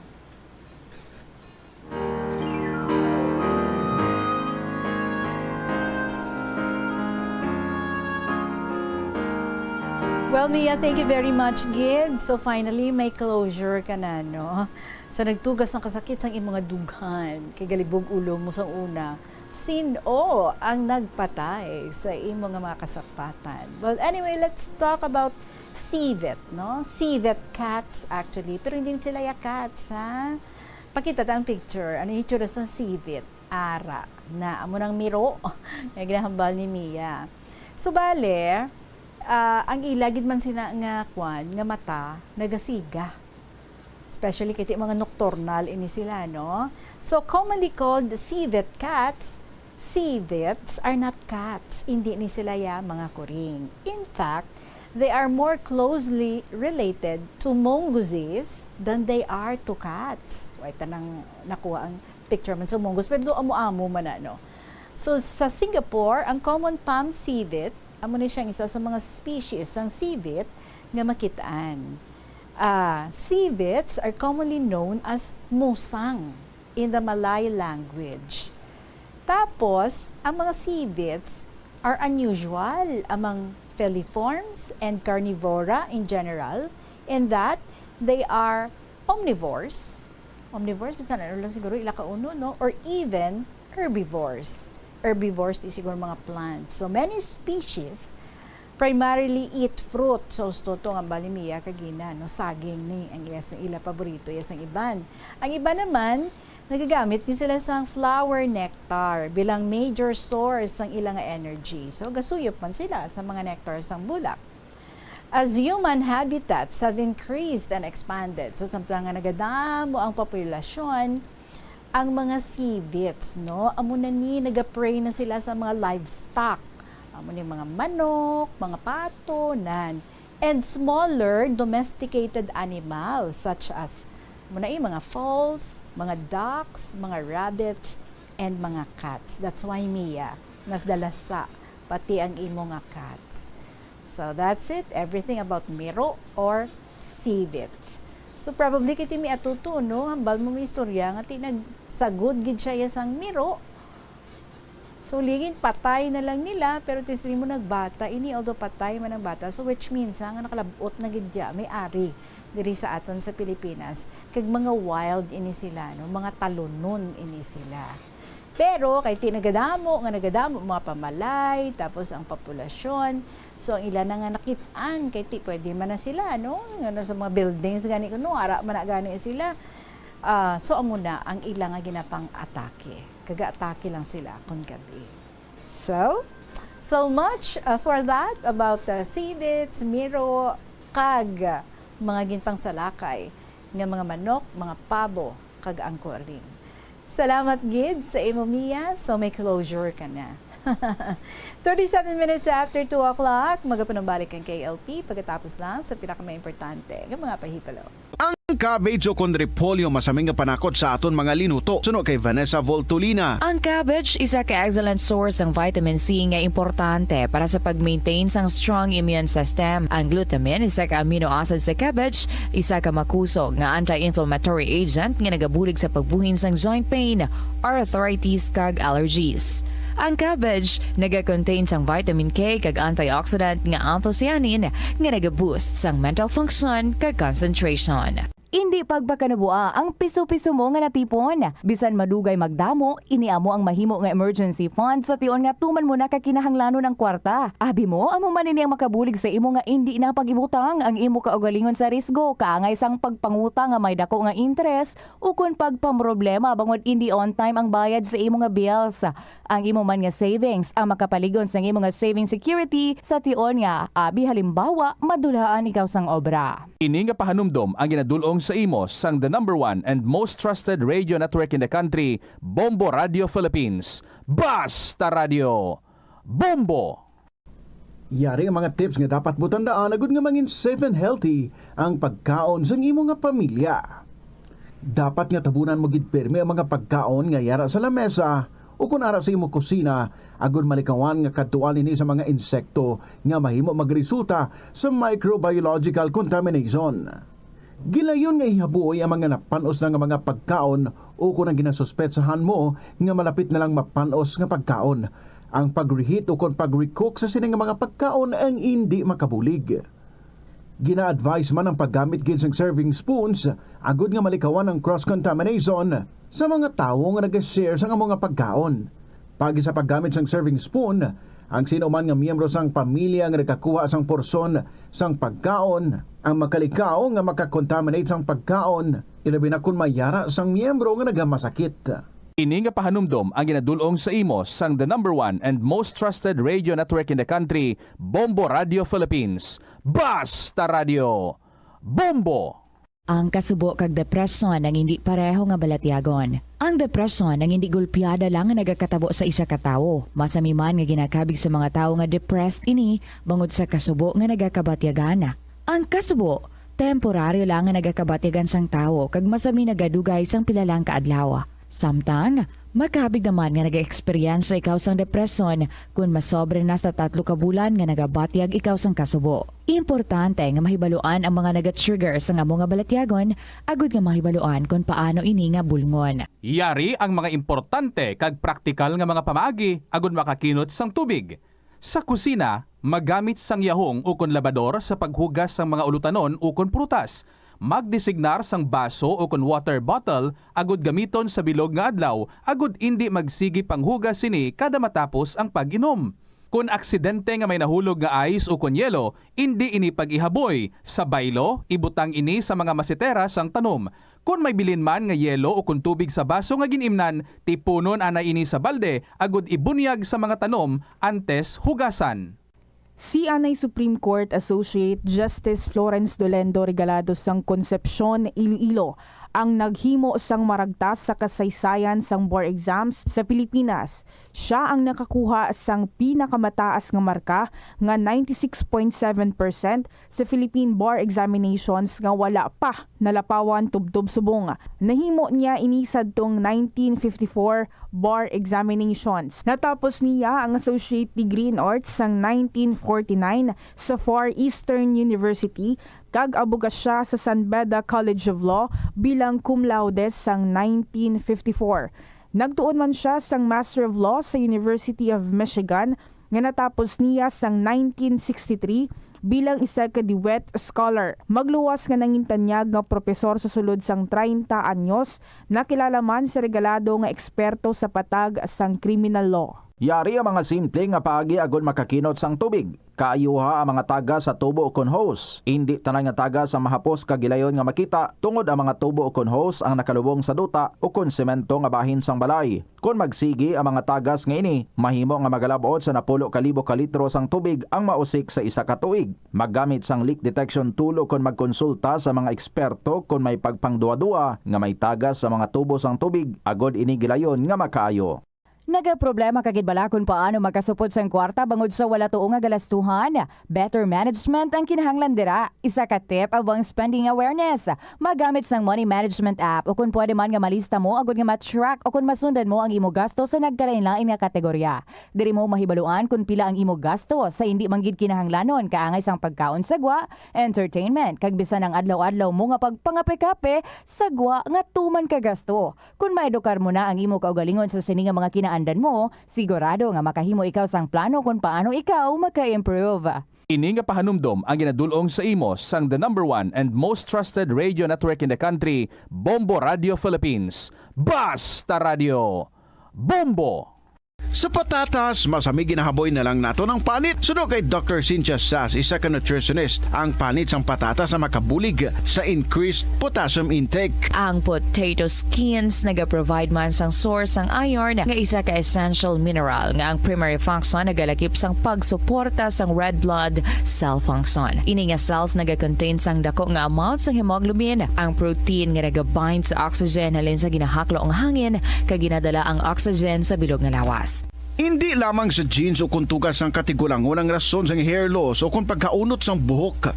Natukiban sang health expert sa South Korea nga ang hair loss ang tuga sang environmental factors. Sa bugos nga kalibutan, nagalabot sa 4.2 million ang nagakapatay bangod sa outdoor air pollution suno sa World Health Organization. Mas sobra 90% sang populasyon sa kalibutan ang nagaistar sa populated areas, sa diin ang heart attacks, aggravated asthma, irregular heartbeat kag poorer lung function ang pila lamang sa epekto sang air pollution.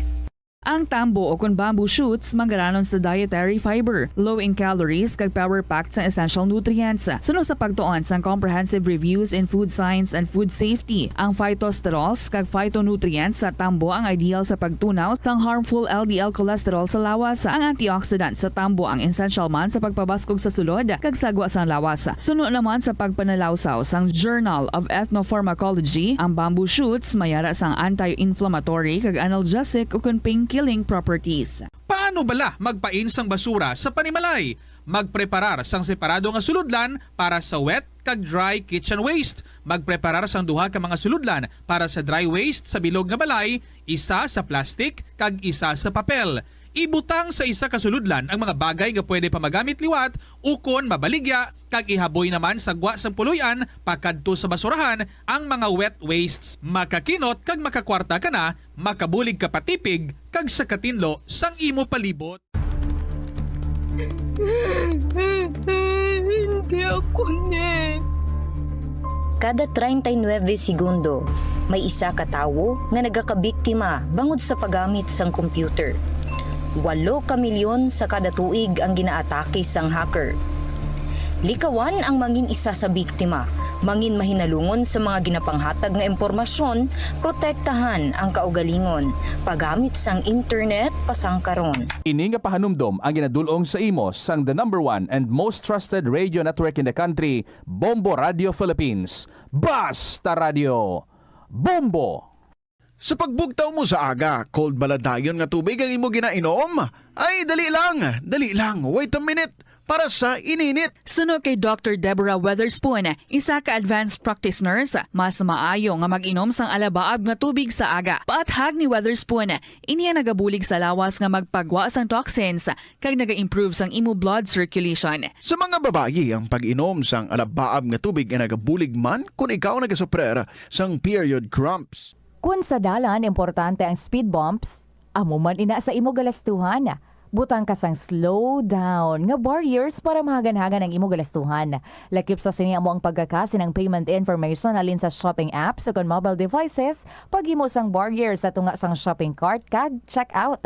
Hindi ka man mag-subscribe sa promotional email sa context kung nabudlayan ikaw mangindi sa sale. Kung kakasun mo ang convenience sa spending, mas makasave ikaw sang imo pinangabudlayan nga kwarta kag sigurado nga malabot mo ang imo financial goals. Ini nga pahanumdom ang ginadulong sa imo sang the number 1 and most trusted radio network in the country, Bombo Radio Philippines. Basta Radio Bombo! Ang Iloilo ang pinakauna nga syudad sa luwasang Manila nga nakaangkon sang direct shipping lines padulong sa iban nga mga pungsod. Halin sang 1855, nagaserbe na ang Port of Iloilo nga alagyan sang mga international shipping lines nga halin kag padulong sa Australia, Hong Kong, China, Singapore, Europe kag Amerika. September 29, 1855, sang ginbuksan ni Queen Isabella II sang Spain ang Port of Iloilo para sa international market. Mas nangin mahapos pagid ang trade sa tunga sang Iloilo kag Europe, ilabi na sa United Kingdom sang nabuksan ang Suez Canal sadtong 1869. Wala sang adlaw nga ginapili ang mga aksidente. Gani ari ang mga tips nga dapat tandaan sa tion nga nagamaneho.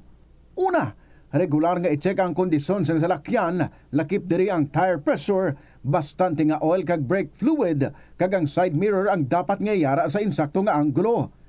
Siguraduhon nga hugot pa ang mga breakers kag matinlo ang air filter.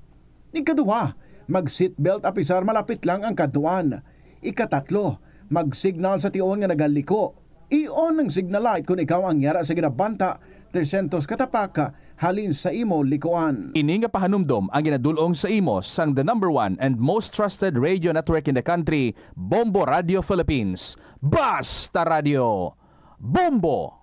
Hindi man malain ang mag-loan, ilabi na kun major ang imo balaklon. Kaangay abis ang balay o kun salakyan nga kinahanglanon mo gid. Apang panugyan bala sa mga eksperto, kun dako gid ang imo baklon, ang cash gihapon ang best, safest kag cheapest nga option. Kun cash ang imo gamiton, malikawan mo ang interest kag sampaw-sampaw nga utang nga masami naga-require pa sang binulan o kun tinuig antes mo mabayaran. Apang paminsara nga kung ikaw may sinuptan sa bangko, mahimo pa ini makatipon sang interest nga mahimo mo bukadon sa tion sang purchase. Ini nga pahanumdom ang ginadulong sa imo sang the number 1 and most trusted radio network in the country, Bombo Radio Philippines. Basta Radio Bombo! Yari ang mga simple nga pagiagon makakinot sang tubig. Hindi mag-shower o kon maligo sang malawig. Sa sulod sang panimalay, kalabanan sang tubig ang ginausar sa pagpaligo. Nagalabot sa 24% sang tubig sa panimalay ang natigana sa pagpaligo sa mga miyembro sini. Ang pagpanubo sang tiyempo sa pagpaligo sang 2 ka minutos ang makabuhin sang 30% sang ginakonsumo nga tubig. 49 minutos, makaligad ang tak ng alas 2. Lagaw naman ta with this story coming from Nanay Del, sang Zaraga. Dearest Tita Regine.